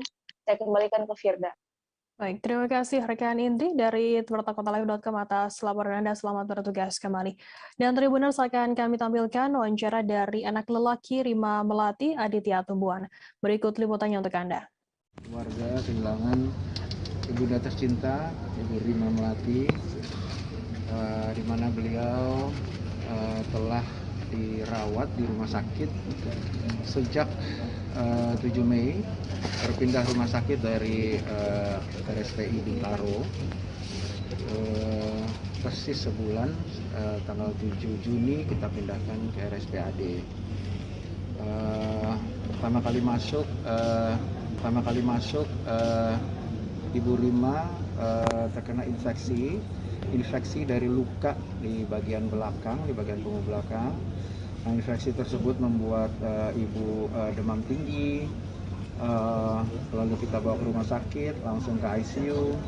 Di sana dirawat kira-kira 2 minggu, lalu ternyata ada infeksi lain yang istilahnya merembet dari infeksi yang pertama, yaitu parunya mulai terendam air, harus disedot, lalu dari situ berturut-turut akhirnya menjalar ke ginjal. Nah, karena obat. Iya. Kalau kita rasa ginjal itu memang suatu hal yang memang kalau pasien itu sudah lama di rumah sakit, minum obat, lama-lama efeknya mungkin ke ginjal, dan dari situ ibu harus dilakukan cuci darah atau HD, dan selama di RSPAD ini sudah dilakukan 7 kali. Hasilnya memang membuat ibu stabil, tapi kadang memang usia yang membuat ibu itu seperti berjuang gitu, jadi stabil tapi kadang-kadang juga. Iskandar alias Tam, seorang pekerja tambang inkonvensional jenis Upin Ipin di daerah perairan laut Kampung Padang, Kecamatan Tobuali, Kabupaten Bangka Selatan tersambar petir saat ingin berangkat bekerja. Kejadian tersebut terjadi pada pukul 8 pagi waktu Indonesia Barat saat Tam berteduh di sebuah tempat dan ingin berangkat bekerja. Fandi Lurah Tanjung Ketapang membenarkan atas kejadian salah satu warga sekaligus pekerja tambang yang tersambar petir tersebut. Informasi lebih lengkapnya akan disampaikan oleh rekan jurnalis kami dari Bangka Pos. Ada Adi Saputra yang akan melaporkannya. Silakan rekan Adi. Ya, rekan Firda ke Tribuners dimanapun berada, yang mana salah satu pekerja tambang inkonvensional di daerah Tanjung Ketapang, Kecamatan Tobuali, Kabupaten Bangka Selatan, yaitu tersambar petir ketika ingin berangkat kerja. Kejadian tersebut terjadi sekitar pukul 8.00, yang mana pekerja tersebut saat ingin berangkat kerja dan sedang berteduh di suatu tempat ketika ingin berangkat kerja, akan tapi tersambar petir saat ingin berangkat kerja. Kejadian tersebut dibenarkan oleh Lurah Tanjung Ketapang, yang mana salah satu warganya dan yang merupakan pekerja tambang memang tersambar petir saat ingin berangkat kerja. Saat dilakukan atas nama korban tersebut, atas nama Iskandar atau Tam, usia 44 tahun. Setelah tersambar petir, korban sempat dilarikan ke rumah sakit terdekat. Akan tetapi setelah sampai di rumah sakit, korban sudah dilakukan pertolongan, namun tidak dapat diselamatkan. Setelah dilakukan evaluasi oleh warga setempat, jenazah Tam langsung dibawa ke rumah duka untuk dilakukan sembahyangkan. Kondisi sendiri penambang tersebut belum sempat melakukan aktivitas tambang, akan tapi sudah tersambar petir. Kejadian tersebut di daerah Laut Padang Tanjung Ketapang, Kabupaten Bangka Selatan. Mungkin seperti itu, Saudara Firda. Baik, terima kasih rekan Adi Saputra dari Bangka Pos atas laporan Anda. Selamat bertugas kembali. Kita beralih ke informasi lainnya, Saudara. Sebuah kapal motor atau KM Klasik Diving Bunaken terbakar di perairan kawasan Megamas, Kota Manado pada Kamis 23 Juni. Kapal tersebut ditumpangi 7 penumpang, 1 nahkoda, dan 1 anak buah kapal. Dalam peristiwa ini, Direktorat Kepolisian Perairan Polda Sulawesi Utara langsung mengambil langkah. Mereka berhasil menyelamatkan korban yang terjebak di tengah api. Informasi lebih lengkapnya akan disampaikan oleh rekan jurnalis kami dari Tribun Manado. Ada Randy Umar yang akan melaporkannya. Silakan rekan Randy. Oke, selamat sore semuanya Tribuners dimanapun Anda berada. Nah, di sore hari ini Tribuners, saya akan melaporkan hasil dari liputan saya kemarin, di mana pada hari Kamis pagi kemarin telah terjadi kecelakaan di daerah kawasan Megamas yang mengakibatkan kapal tersebut terbakar. Nah, memang Tribuners, kapal tersebut mengalami masalah pada bagian korsleting korslet pada bagian mesin hingga mengakibatkan mesin dari kapal tersebut terbakar. Nah, dari hasil informasi yang saya terima dari aparat kepolisian di Polair Polda Sulawesi Utara, ada satu orang yang mengalami luka bakar pada bagian lengan kiri dan kanan. Dia adalah nakoda kapal.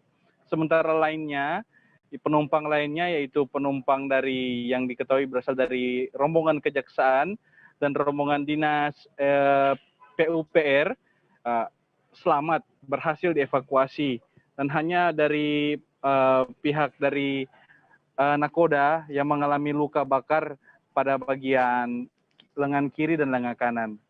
Dan sejauh ini kapal tersebut sudah diamankan oleh pihak Ditpol Air di bagian Pasar Bersahati. Jadi kapal tersebut sudah diamankan di situ.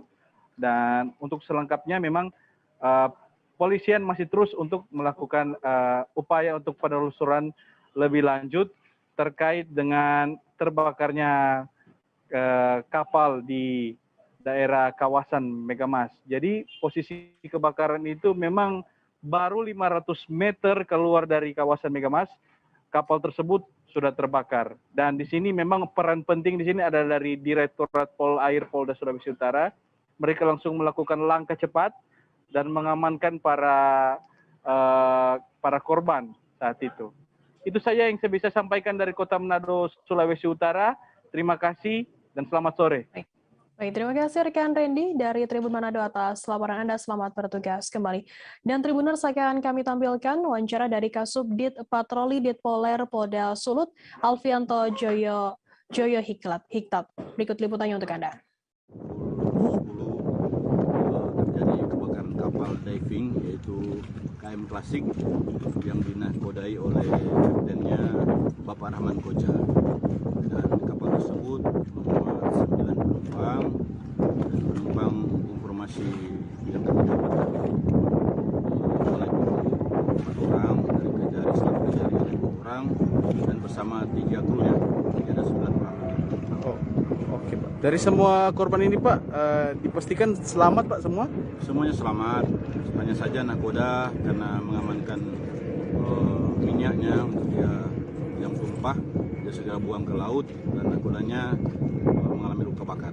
Yang terlalu parah dan kami segera mengamankan nakoda ke Rumah Sakit Bayangkara. Oke, Pak. Jadi memang kejadiannya.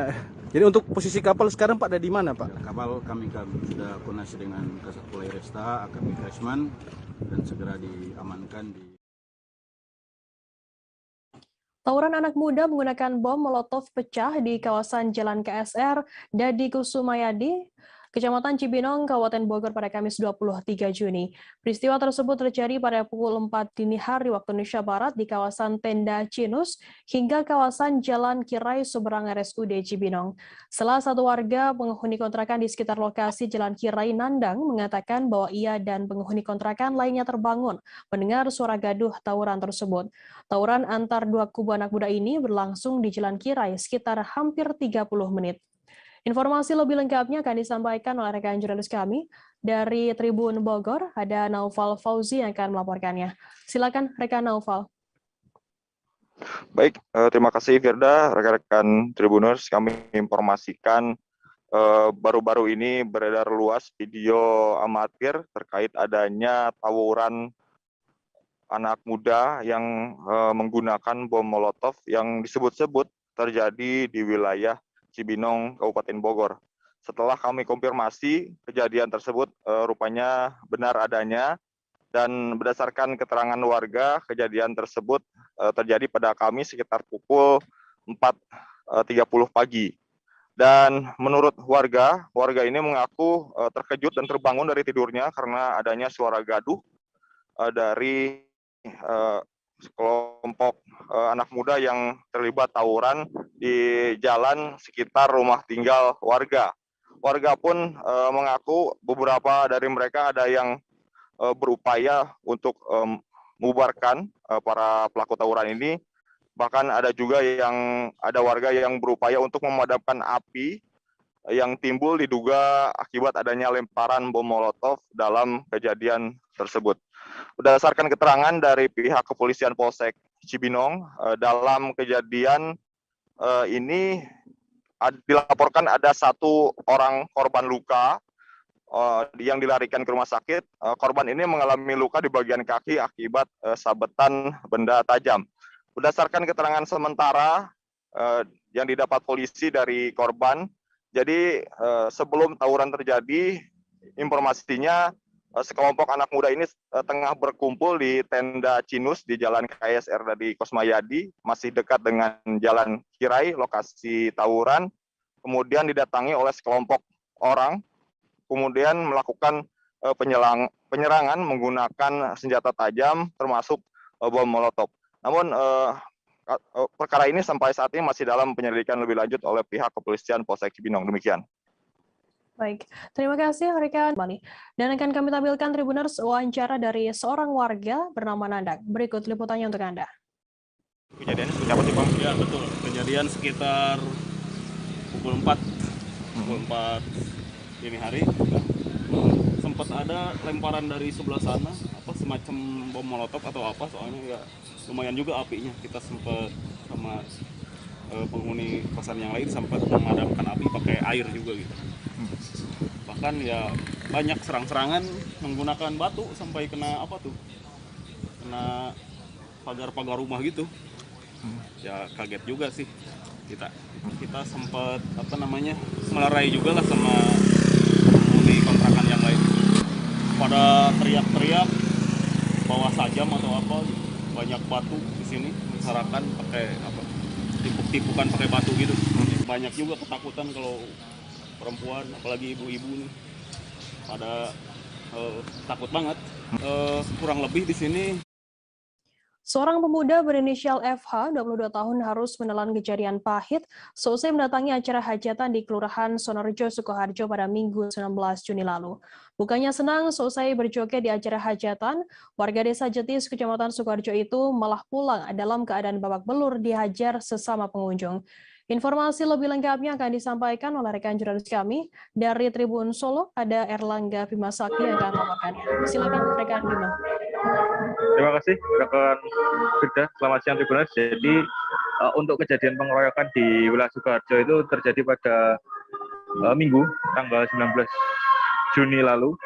Jadi awalnya korban dan pelaku itu sama-sama mendatangi sebuah acara hajatan di wilayah Kelurahan Sonorejo, Kecamatan Sukoharjo Kota. Jadi ketika mengikuti acara hajatan itu, di sana ada hiburan campur sari. Dan saat itu korban dan pelaku sama-sama menikmati alunan musik campur sari itu sambil berjoget dan sambil menenggak minum-minuman keras.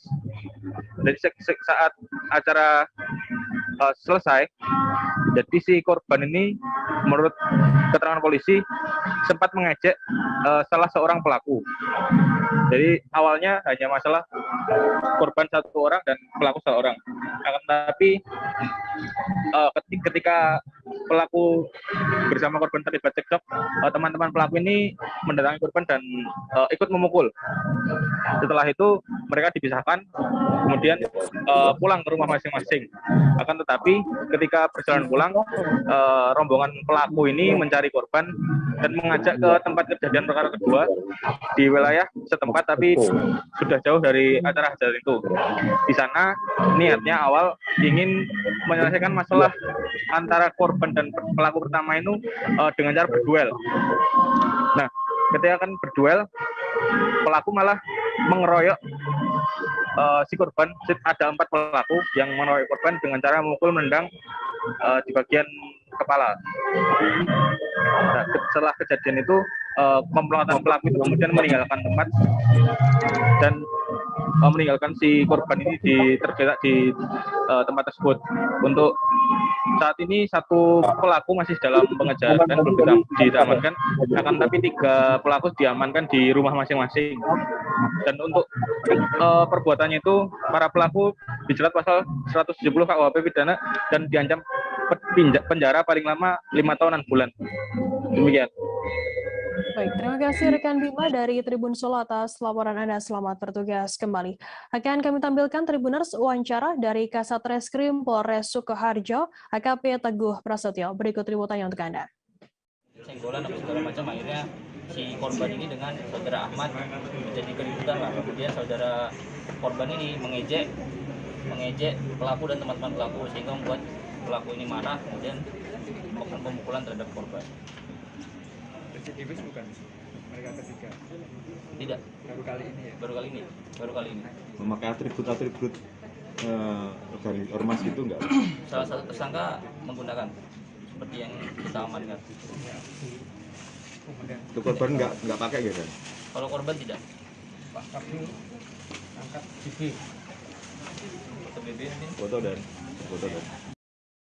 Kurang dari 8 jam, tim anti-bandit Polsek Gayungan Polrestabes Surabaya berhasil menangkap maling spesialis rumah mewah. Pelakunya seorang remaja perantauan asal Balikpapan, Kaltim, berinisial MA, 18 tahun. Selama mengadu nasib di kota Surabaya, ia hidup tetap di kawasan Terminal Purabaya. Pemuda yang bekerja sebagai pengamen itu nekat beraksi mencuri sebuah rumah mewah di kawasan Jalan Gayung Sari Barat 12 Gayungan Surabaya pada Sabtu 18 Juni sekitar pukul 3 dini hari. Informasi lebih lengkapnya akan disampaikan oleh rekan jurnalis kami dari Tribun Jatim. Ada Luhur Pambudi akan melaporkannya. Silakan rekan Luhur. Oke, baik Firda. Jadi tim anti bandit Polsek Gayungan Polrestabes Surabaya berhasil mengamankan 1 orang tersangka pelaku pembobolan spesialis rumah mewah yang beraksi di kawasan Surabaya Barat, jadi tepatnya di wilayah hukum Polsek Gayungan, jadi di Jalan Gayung Sari Barat nomor 12 Gayungan Surabaya, yang kejadiannya dilakukan pada Sabtu tanggal 18 Juni tahun 2022 sekitar pukul 03.30. Jadi si pelaku ini adalah tersangka ini berinisial MA, 18 tahun, yang merupakan perantauan asal Balikpapan, Kalimantan Timur yang sehari-hari dikenal memiliki pekerjaan tidak tetap, hidup di kawasan Terminal Purabaya, yakni terminal besar yang ada di kawasan Purabaya atau di kawasan Jawa Timur. Kemudian si tersangka ini menjalankan aksi pada dini hari itu mencuri benda-benda berharga termasuk gadget dan beberapa uang yang terdapat dalam 2 dompet. Informasi yang kami pun dari pihak kepolisian, pelaku ini berhasil menggasak 2 dompet dari korban, kemudian gadget berupa 2 laptop, kemudian 1 ponsel iPhone yang semua nilai kerugian dari harta benda yang dicuri dari rumah korban senilai sekitar 50 juta. Dan pelaku ini setelah dilakukan serangkaian penyelidikan dengan mendapatkan rekaman CCTV yang ada di sejumlah ruas sudut titik di rumah korban, ternyata si pelaku ini ketika dideteksi sedang berada di kawasan yang tak jauh dari TKP. Jadi setelah pelaku berhasil mencuri beberapa harta benda yang ada di dalam rumah korban, kemudian pelaku lari ke kawasan Kabupaten Sidoarjo, hanya kawasan Kecamatan Waru ya. Jadi Kecamatan Waru itu adalah sebuah kecamatan yang tidak terlalu jauh dengan Kecamatan Gayungan, bersebelahan, hanya saja berbeda kabupaten kota. Kecamatan Waru itu berada di Kabupaten Sidoarjo, sedangkan TKP kejadian pencurian Gayungan ada di kota Surabaya, yang letaknya hanya berjarak kurang dari 10 km. Dan tersangka ini diamankan berhasil ditangkap oleh tim anti bandit Polsek Gayungan di sebuah hotel yang saat itu si tersangka ini sedang check-in bersama teman perempuan yang berinisial AAR. Dan proses penangkapan itu hanya terpaut kurang dari 8 jam dari aksi kejahatan yang dilakukan oleh si tersangka.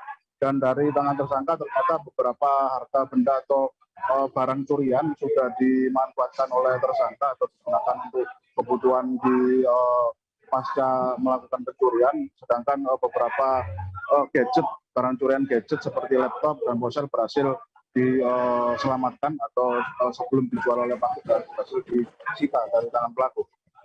Dan ternyata ketika sudah dilakukan rangkaian penyidikan lebih lanjut terhadap si tersangka ini di Mapolsek Gayungan Polrestabes Surabaya, ternyata sosok tersangka ini bukan pelaku yang pertama kali menjalankan aksi kejahatan ini, tapi ternyata si pelaku pernah menjalankan aksi serupa dan sempat ditahan di Polres Sidoarjo 2 tahun beberapa waktu yang lalu.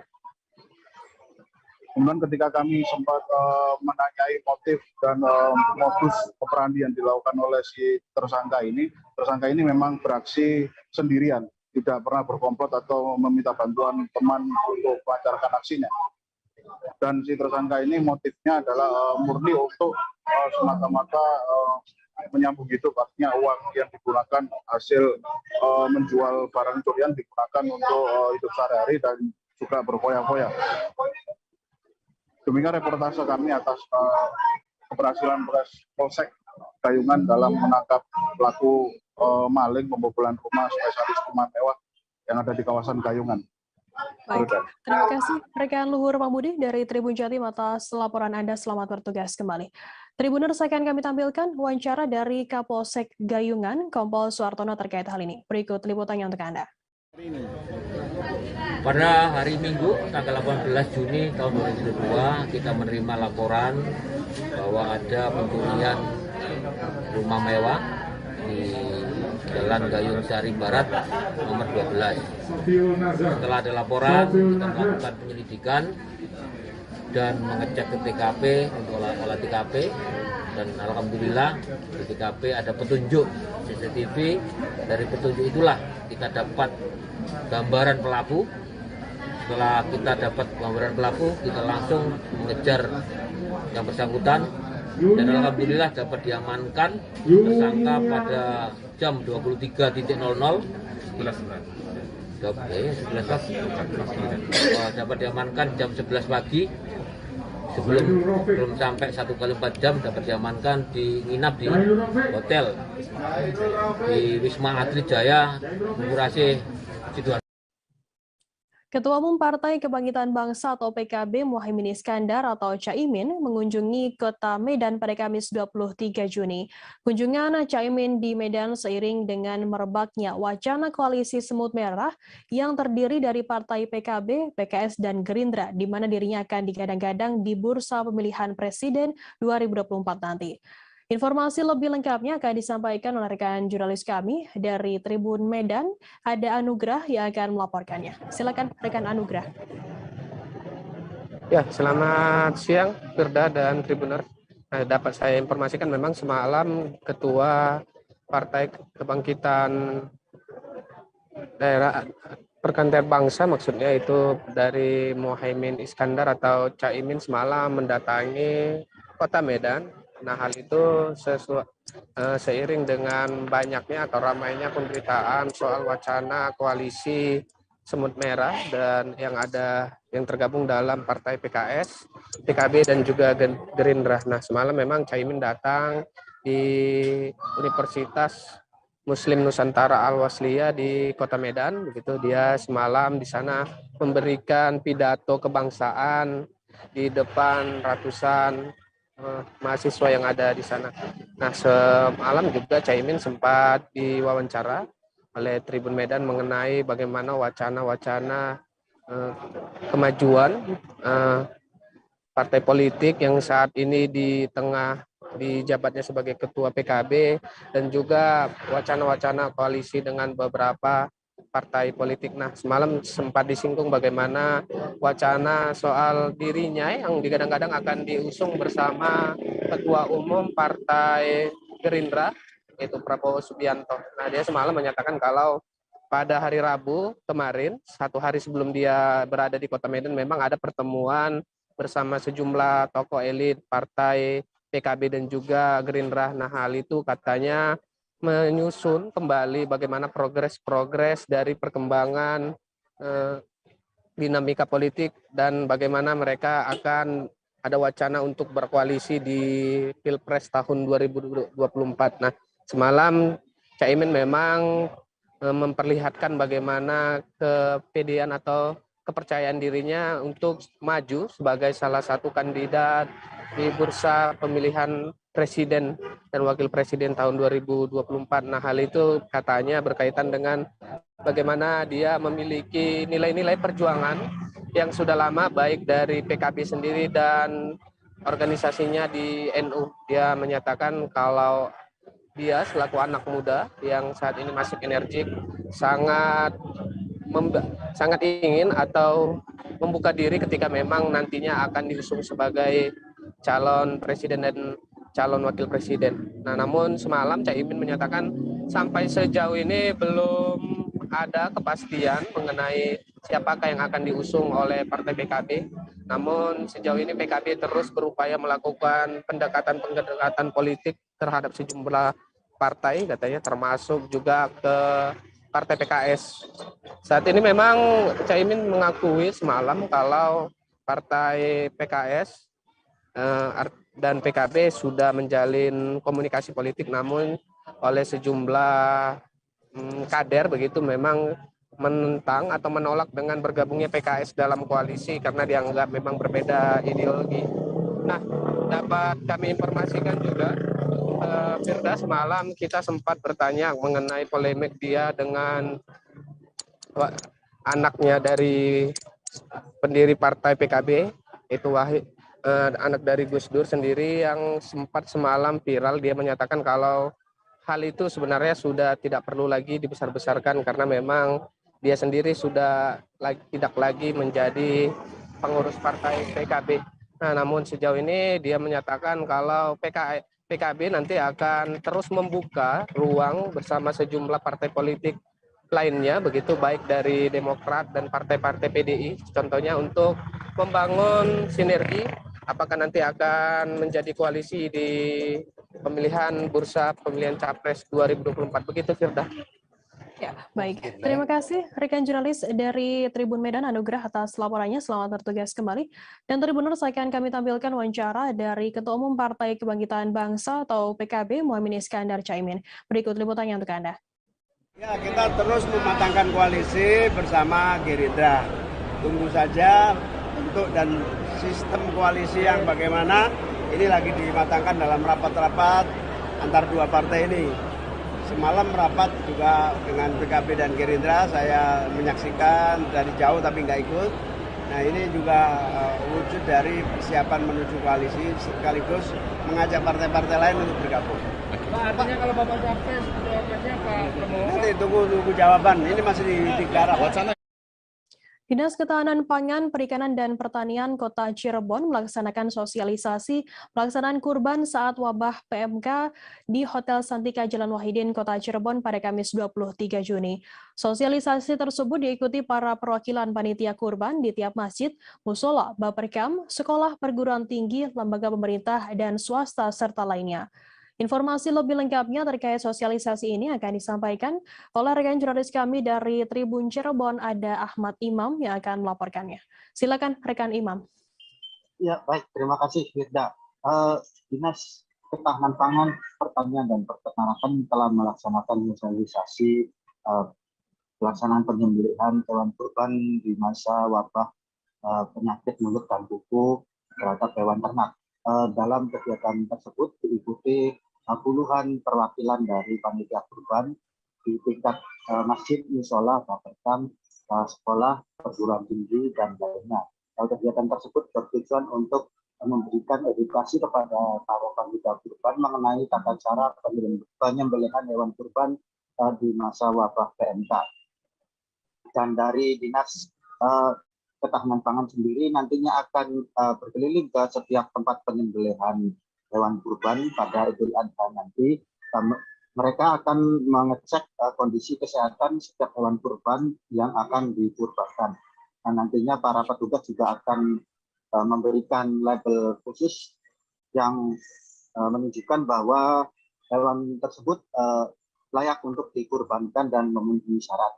Dari tim Dinas Ketahanan Pangan juga akan berkeliling ke setiap penjual hewan kurban yang biasanya membuka lapak di pinggir jalan di wilayah Kota Cirebon untuk memastikan hewan kurban yang dijual kondisinya sehat dan memenuhi syarat.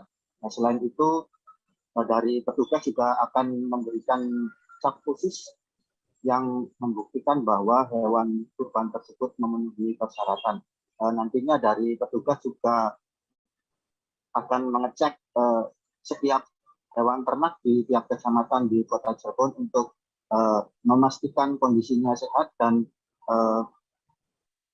memberikan vitamin maupun obat kepada seluruh hewan ternak. Bahkan di tiap kecamatan juga telah dibentuk tim khusus yang memantau setiap kandang hewan ternak yang dimiliki oleh masyarakat Kota Cirebon. Hingga saat ini kasus PMK di Kota Cirebon sendiri mencapai 63 kasus dan terdapat 7 ekor yang dinyatakan telah sembuh, 2 ekor yang disembelih secara paksa dan 1 ekor mati, dan kemudian 6 ekor positif dan lainnya masih dalam tahap penyembuhan namun berstatus masih suspek PMK karena pengambilan sampelnya sendiri baru dilakukan terhadap 6 ekor hewan ternak karena keterbatasan dari laboratorium di Balai Veteriner Subang. Dan hingga saat ini juga dari Dinas Ketahanan Pangan belum mencatat adanya penambahan kasus maupun adanya penambahan kasus kematian dari hewan ternak yang terjangkit PMK. Dan hingga kini juga hewan ternak yang terjangkit PMK merupakan sapi dan dari hewan ternak lainnya belum ditemukan atau belum adanya kasus yang terjangkit PMK. Dan selain itu juga Dinas Ketahanan Pangan sudah memberikan himbauan kepada seluruh pedagang agar baru membuka lapaknya pada H-7 Idul Adha, dan kepada masyarakat juga dihimbau untuk membawa hewan kurban ke tempat penyembelihannya pada H-1 Idul Adha. Hal tersebut untuk mengantisipasi penyebaran PMK karena masyarakat tidak mengetahui apakah di lingkungan sekitar tempat penyembelihan hewan kurban dan di sekitar tempat penjualan hewan kurban ada atau tidaknya ternak yang terpapar PMK, sehingga mengurangi pengiriman waktunya dipersingkat menjelang Idul Adha untuk mengantisipasi penyebaran PMK di Kota Cirebon. Demikian, Firda. Ya, baik. Terima kasih rekan Imam dari Tribun Cirebon atas laporan Anda. Selamat bertugas kembali. Kita beralih ke informasi selanjutnya, Saudara. Tim gabungan Polres Aceh Barat bersama POM, Kodim, Satpol PP, dan WH kembali melakukan razia judi online atau chip domino di 20 titik di wilayah Kecamatan Kawai 16 pada Rabu 22 Juni malam. Kegiatan tersebut dilakukan masih dalam rangka kegiatan Hari Bayangkara ke-76 guna memberantas pelaku judi online yang sudah semakin marak terjadi. Informasi lebih lengkapnya akan disampaikan oleh rekan jurnalis kami dari Serambi News Indonesia, ada Sa'dul Bahri yang akan melaporkannya. Silakan rekan Sa'dul.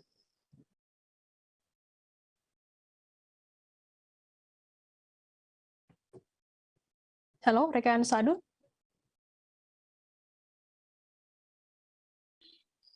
Ya, rekan Firda. Terima kasih Firda dan Tribun News. Dapat kami laporkan bahwa tim gabungan Polres Aceh Barat yang terdiri dari polisi militer, Satpol PP dan WH termasuk Wilayatul Hisbah dan jajaran Kodim Aceh Barat secara bersama melakukan razia judi online berupa chip domino atau judi online yang selama ini dianggap telah meresahkan masyarakat di wilayah Kabupaten Aceh Barat. Sehingga pihak kepolisian ataupun tim gabungan ini melakukan razia setiap malam di sejumlah tempat-tempat kafe dan warung-warung di kawasan Kota Melabuh dan sekitarnya. Namun pada 22 Juni kemarin, Rabu malam, tim gabungan ini kembali menangkap sebanyak 8 warga atau penjudi online yang ditemukan di sejumlah kafe di kawasan Melabu, Kabupaten Aceh Barat.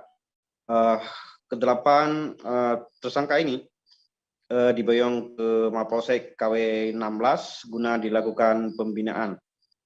Untuk sanksi terhadap para pelaku judi online ini hanya untuk sementara hanya dilakukan pembinaan serta membuat pernyataan tertulis bahwa mereka tidak akan mengulangi lagi perbuatan yang sama atau judi online ini, sehingga apa yang menjadi keraguan dari masyarakat atau hal yang meresahkan ini dapat secara pelan-pelan akan terus menurun sehingga tidak lagi menjadi budaya di kalangan masyarakat, karena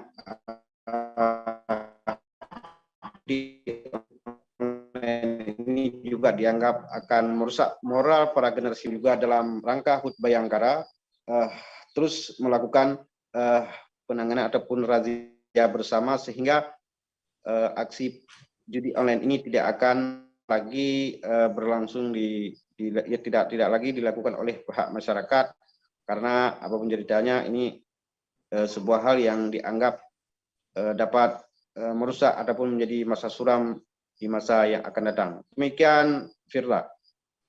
Baik, terima kasih rekan jurnalis dari Serambi News Indonesia, Saadul atas laporan Anda. Selamat bertugas kembali. Kita beralih ke Ambon, saudara.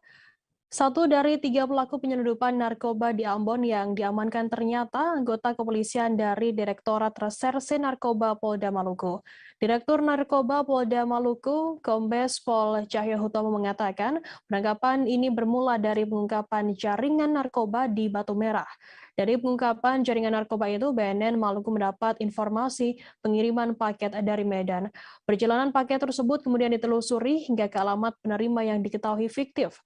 Aparat juga akhirnya berhasil mengidentifikasi pengambil barang yang diduga anggota Polri.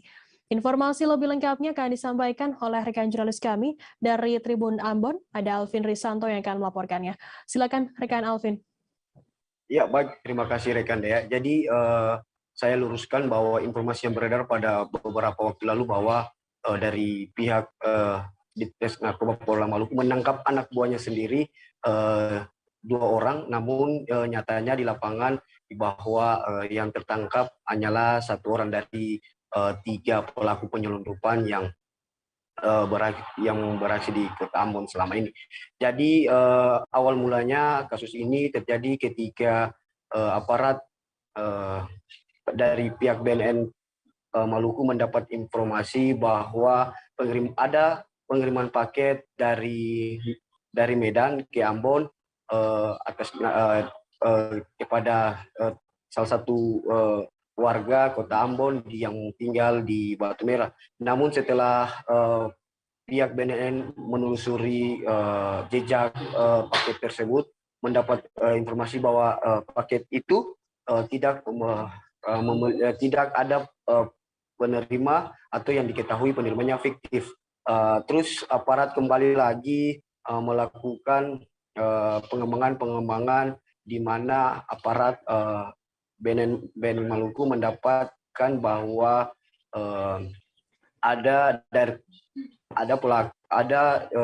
dari pelaku yang ingin ditangkap, ternyata yang menjadi backingannya adalah seorang anggota kepolisian. Untuk itu BNN Maluku berkoordinasi dengan pihak Ditres Narkoba Polda Maluku untuk mengungkap jaringan ini. Dan pada diketahui sebelum penangkapan ketiganya, di mana dari pengakuan tersangka ini, tersangka R ini, bahwa sebelum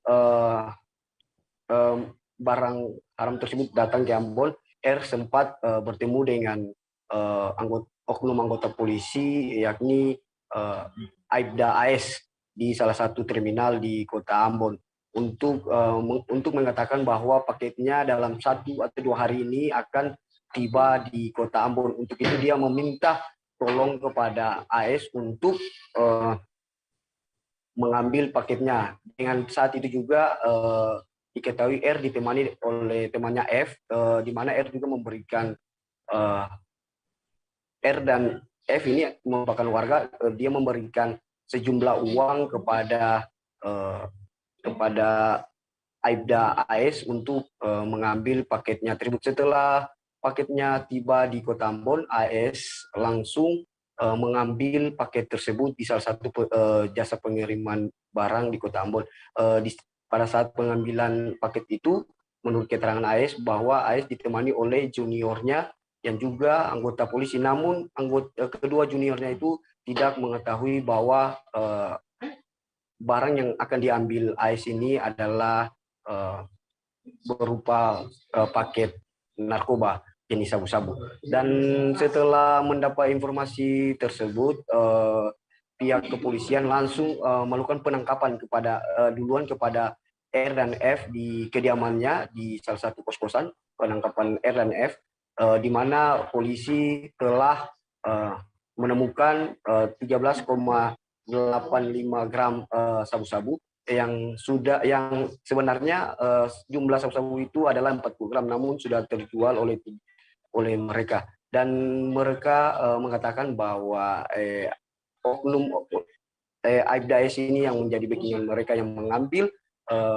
paket mereka. Dan setelah itu tim gabungan BNN dan Dirjen Narkoba langsung melakukan penangkapan kepada AS pada Jumat 17 Juni kemarin.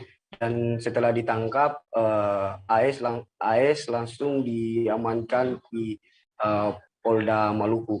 Dan itu diketahui Aibda AS ini merupakan anggota kepolisian dari Ditres Narkoba Polda Maluku sendiri. Dan untuk ketiganya, kini mereka sudah ditetapkan tersangka, dan ketiganya juga dikenakan pasal 114 dan junto pasal 132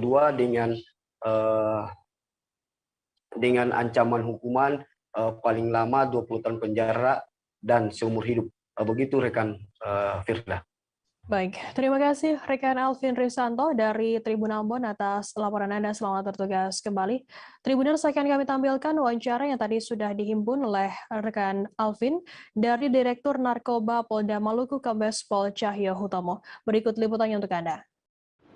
Disitulah tersangka mengambil barang tersebut bersama tersangka dan kembali ke tempat kos-kosannya tersangka. Dibuka alat suatu barang dan ternyata itu barang yang mana adalah 20 yang sabu 24 dan jumlahnya 40 gram. Nah, pemilik yaitu tersangka saudara itu sudah didistribusikan kepada para pemesan. Sisanya 13,85.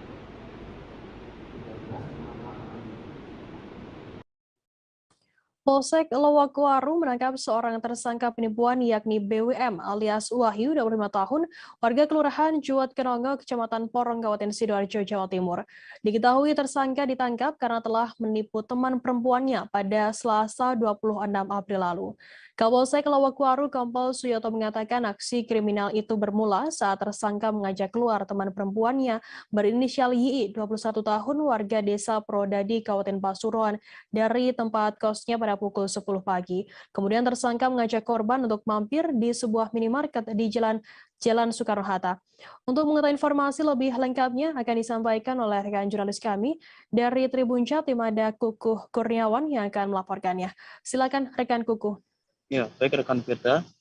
Jadi menurut Kapolsek Lowaru Kompol Suyoto, jadi kejadian kriminalitas itu bermula ketika tersangka beserta teman perempuan yang tersebut sekaligus korban yang berinisial YI mampir ke sebuah minimarket di daerah Jalan Soekarno-Hatta. Lalu saat di perjalanan tersebut, tersangka mengatakan sedang sakit perut dan meminta si korban untuk membelikan obat mag. Namun sebelum masuk ke minimarket, tersangka meminjam HP iPhone 7 Plus milik korban. Karena udah dekat dengan si pelaku, tanpa ada rasa curiga, korban pun menuruti semua perkataannya. Dan setelah selesai membeli obat mak dan keluar dari minimarket, korban ternyata kaget karena sudah tersangka sudah tidak ada di tempat bersama dengan sepeda motor Yamaha NMAX Nopol N3279 TDI milik korban. Dan setelah ditunggu beberapa saat, ternyata tersangka ini tidak kunjung datang, dan sehingga akhirnya korban pun melaporkan kejadian tersebut ke Polsek Lowaru pada Rabu 8 Juni lalu. Lalu setelah dari laporan korban tersebut, anggota Reskrim Polsek Lowaru langsung akhirnya berhasil menemukan identitas keberadaan tersangka dan berhasil diamankan di Jalan Bayangkari, Kelurahan Jurgenongo, Kecamatan Porong, Sidoarjo pada Sabtu 11 Juni lalu. Dan saat ditangkap, petugas menemukan hanya 1 unit sepeda motor milik korban, sedangkan untuk HP milik korban kemungkinan sudah dijual atau ditindaklanjuti oleh tersangka. Dan atas perbuatan tersebut, tersangka BWM alias Wahyu ini dikenakan pasal 378 KUHP dengan ancaman hukuman pidana penjara selama 4 tahun. Begitu rekan Firda. Baik, terima kasih rekan Kukuh Kurniawan dari Tribun Jatim atas laporan Anda. Selamat bertugas kembali. Kita beralih ke informasi lainnya, Saudara. Seorang pria diamuk massa lantaran kepergok hendak melakukan pencurian sepeda motor di Jalan Ratu di Balau, Tanjung Senang, Bandar Lampung. Pelaku yang belum diketahui identitasnya tersebut terpergok saat hendak melakukan aksinya pada Kamis 23 Juni. Warga sekitar bernama Teni, 50 tahun, mengatakan motor yang hendak dicuri oleh pelaku merupakan milik karyawannya. Untuk mengetahui informasi lebih lengkapnya akan disampaikan oleh rekan jurnalis kami dari Tribun Lampung, ada Joviter Husin yang akan melaporkannya. Silakan rekan Joviter. Baik, Firda, bisa saya sampaikan untuk pengamanan seorang pelaku pencurian sepeda motor ini terjadi pada kemarin sekitar pukul 8 pagi. Di mana saat itu korban yang baru sampai ke tempat kerja sedang beraktivitas di dalam tempat dia bekerja. Dia tak menyadari bahwa pelaku datang mengincar sepeda motornya. Namun diketahui juga bahwa ternyata kunci kontak motor tersebut masih berada di motor, sehingga pelaku dengan mudah mengambil motor tersebut. Beruntung ada salah satu warga yang melihat aksi pelaku, sehingga sempat terjadi tarik-menarik antara pelaku dan warga yang akhirnya berhasil diamankan oleh warga. Saat ini pelaku sudah diamankan di Mapolsek Tanjung Senang untuk proses lebih lanjut.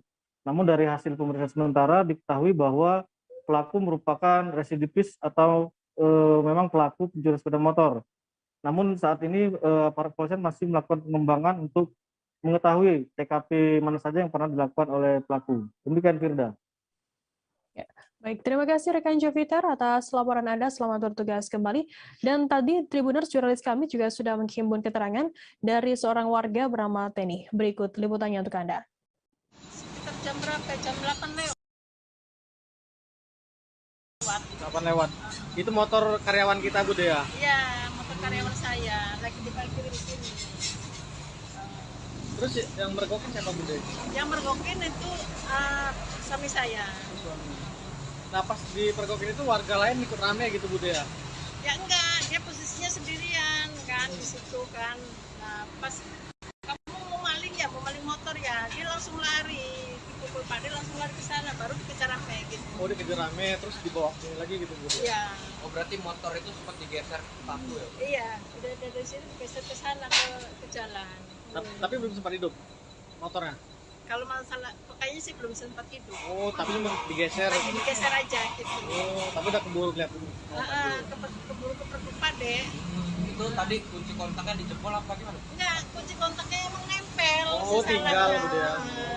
Kunci kontaknya gantung. Tapi makanya aku tadi ngomelin sama anak bosnya gitu, kamu teledor. Kenapa tuh itu kunci kontak itu sampai masih gantung gitu. di sana? Karena aku buru-buru udah ke belakang gitu. Oh, waktu itu yang punya lagi di belakang? Lagi di belakang. Ya mungkin udah diikutin ya, karena dia kan dari sana, anak buah saya. Dari mana itu, Bu? Dari pasar ya? Bukan, dari bangun tidur. Oh, baru mau kerja. Oh. Jadi itu motor pade atau Longsor terjadi di Jalan Padang Solo, Kecamatan Lubuk Kilangan, Kota Padang, Sumatera Barat. Longsor ini mengakibatkan badan jalan tertimbun sehingga kendaraan tidak dapat melewati jalan ini selama 4 jam. Satu alat berat pun dikerahkan untuk membersihkan material longsor agar kendaraan dapat melewati jalan lintas tersebut. Informasi lebih lengkapnya akan disampaikan oleh rekan jurnalis kami dari Tribun Padang, ada Rezi Aswar yang akan melaporkannya. Silakan rekan Rezi. Iya Firda, ini longsor terjadi tepatnya pada Kamis tanggal 23 Juni 2022, di mana longsor diperkirakan terjadi sekitar pukul 11 waktu Indonesia bagian Barat, sehingga menutup akses badan jalan di Jalan Padang Solo, tepatnya di Kecamatan Lubuk Kilangan, Kota Padang, Sumatera Barat. Akibat longsor ini, kendaraan tidak dapat melewati jalur tersebut, sehingga mengakibatkan antrian panjang kendaraan dari arah Padang maupun sebaliknya dari arah Solo. Dan petugas di lokasi terdapat BPBD Kota Padang, pihak kepolisian, dan dikerahkan 1 unit alat berat untuk membersihkan material longsor agar dapat kembali dilewati oleh pengendara. Untuk akses kembali lancar, awalnya sekitar pukul 15.00 waktu Indonesia bagian Barat dapat dilakukan akses buka tutup oleh pihak kepolisian, dan sekitar pukul 17.30 waktu Indonesia bagian Barat akses kembali lancar setelah dibersihkan oleh alat berat yang dikerahkan oleh petugas. Dalam kejadian ini tidak ada korban jiwa dan hanya mengganggu akses lalu lintas sekitar 4 jam tidak dapat dilewati oleh sepeda motor dan roda 4. Gitu, Firda.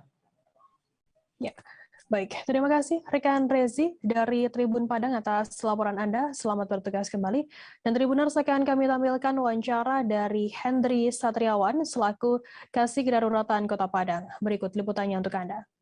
Udah berapa jam evakuasi hingga saat ini? Ini pekerjaan sudah dilaksanakan lebih kurang 4 jam, mulai dari jam 11 tadi sampai pada saat ini.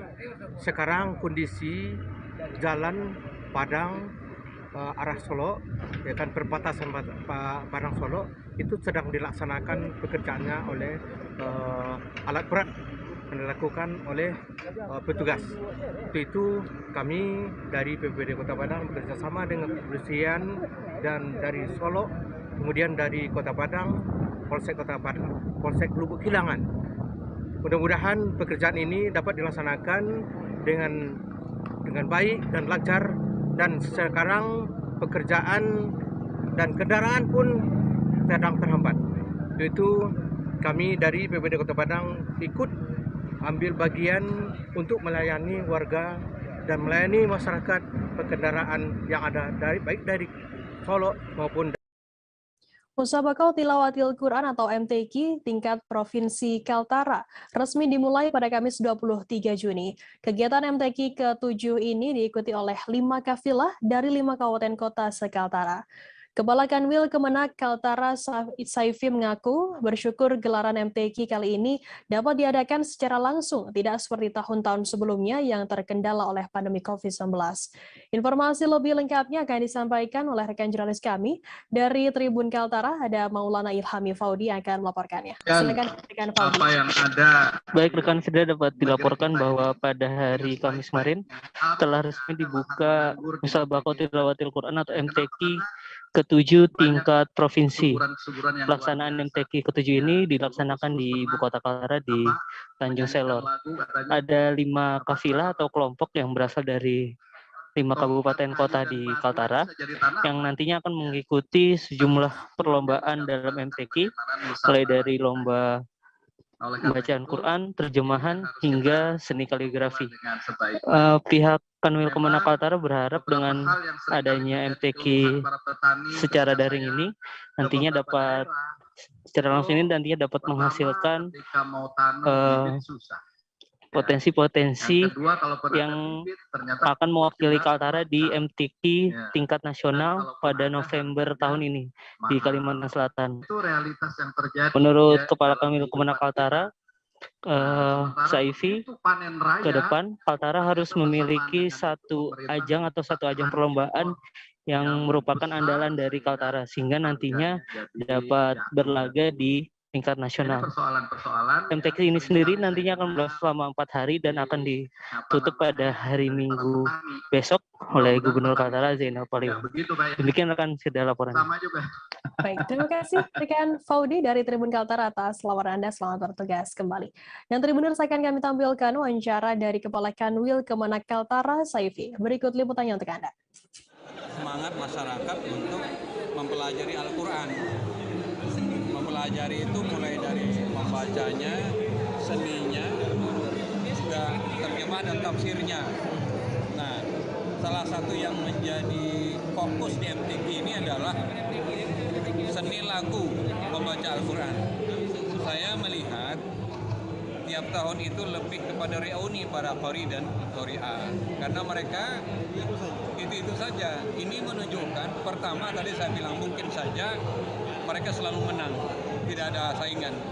Yang kedua, ini berarti juga tidak ada kader yang disiapkan oleh LPTQ di masing-masing kabupaten. Madu Galo-Galo merupakan produk unggulan Si Junjung Sumatera Barat yang sudah dipasarkan hampir ke seluruh daerah di Indonesia. Madu Galo-Galo produk unggulan Si Junjung pertama kali dirintis oleh Evil, 27 tahun warga Nagari Lanan, Kecamatan Lubuk Tarok, Kabupaten Si Junjung, yang mendapatkan ide membuat madu Galo-Galo saat mengerjakan skripsi atau tugas akhir untuk menyelesaikan program studi S1 di Fakultas Peternakan Universitas Andalas pada 2017 lalu. Selain melanjutkan skripsinya tersebut, keyakinan Evil makin diperkuat untuk membudidayakan lebah galo-galo setelah ia berhasil memperoleh juara pertama dalam lomba isai tingkat nasional dengan pembahasan tentang lebah galo-galo. Informasi lebih lengkapnya mengenai madu galo-galo ini, saat ini kami sudah tersambung dengan jurnalis dari Tribun Padang, ada Hafiz Ibnu Marsal yang akan melaporkannya. Silakan rekan Hafiz. Ya, terima kasih rekan Firda. Ya, bisa kami sampaikan bahwa madu Galo-Galo merupakan produk unggulan dari Kabupaten Sinjunjung yang saat ini sudah banyak dikembangkan oleh masyarakat Kabupaten Sinjunjung. Salah satunya itu perintis dari madu Galo-Galo ini yaitu Evil dan sang suaminya yang bernama Anggar, mana dia membudidayakan lebah madu Galo-Galo tersebut di lahan milik kakaknya seluas 1 hektar yang itu di Nagari Lalan, Kecamatan Lubuk Tarok, Kabupaten Sinjunjung. Madu Galo-Galo sendiri merupakan hasil madu dari lebah tanpa sengat yang merupakan spesies lebah terkecil yang termasuk dengan serangga yang menghasilkan madu. Selain itu, madu Galo-Galo sendiri sudah merambah ke pasar nasional seperti ke berbagai provinsi di daerah Jawa dan Kalimantan, dan yang paling jauh Evil mengirim madu Galo-Galo tersebut ke Provinsi Bali seperti itu. Dan selanjutnya untuk saat ini Evil sedang mengembangkan beberapa jenis madu Galo-Galo di penangkarannya, yaitu seperti madu Galo-Galo, Cusco Batelta, Itama, Apikal, dan madu Galo-Galo lainnya. Untuk satu kotak sarang madu Galo-Galo tersebut yang dimiliki Evil bisa dipanen dalam 2 bulan 1 kali, dan untuk 1 kali panennya itu madu Galo-Galo tersebut satu sarangnya bisa menghasilkan sebanyak 300 gram madu. Dan untuk itu saat sekarang ini Evil memiliki sekitar 120-an sarang yang diletakkannya 70 sarang di lahan tersebut, dan selebihnya lagi itu ditumpangkan di rumah penduduk. Tujuannya ditumpangkan di tempat penduduk itu untuk memperluas area mencari makan dari madu tersebut. Pada awalnya Evil juga menaruh seluruh sarang tersebut di lahan itu, tetapi karena tidak mencukupi pakannya, maka lebah-lebah tersebut bertengkar untuk berebut makanan, sehingga Eiffel memiliki ide untuk menumpangkan sarang madu galo-galo itu ke rumah-rumah warga sekitar. Tidak hanya menumpangkan sarang tersebut, Eiffel juga membagi hasil dari madu tersebut kepada warga, sehingga juga menambah penghasilan dari warga setempat. Dan untuk saat ini Eiffel menjual 1 botol madu galo-galo tersebut dengan berat 170 gram yang jenis Fuscoba Delta itu 200.000. Karena Fuscoba Delta itu dipanen hanya bisa 6 bulan sekali, berbeda dengan yang lainnya.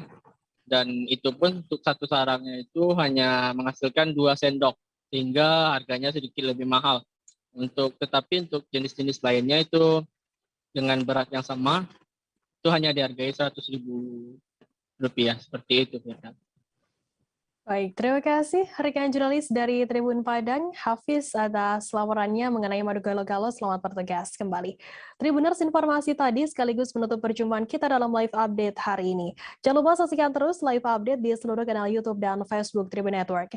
Saya Firdananda, mewakili kru petugas pamit undur diri. Terima kasih dan sampai jumpa.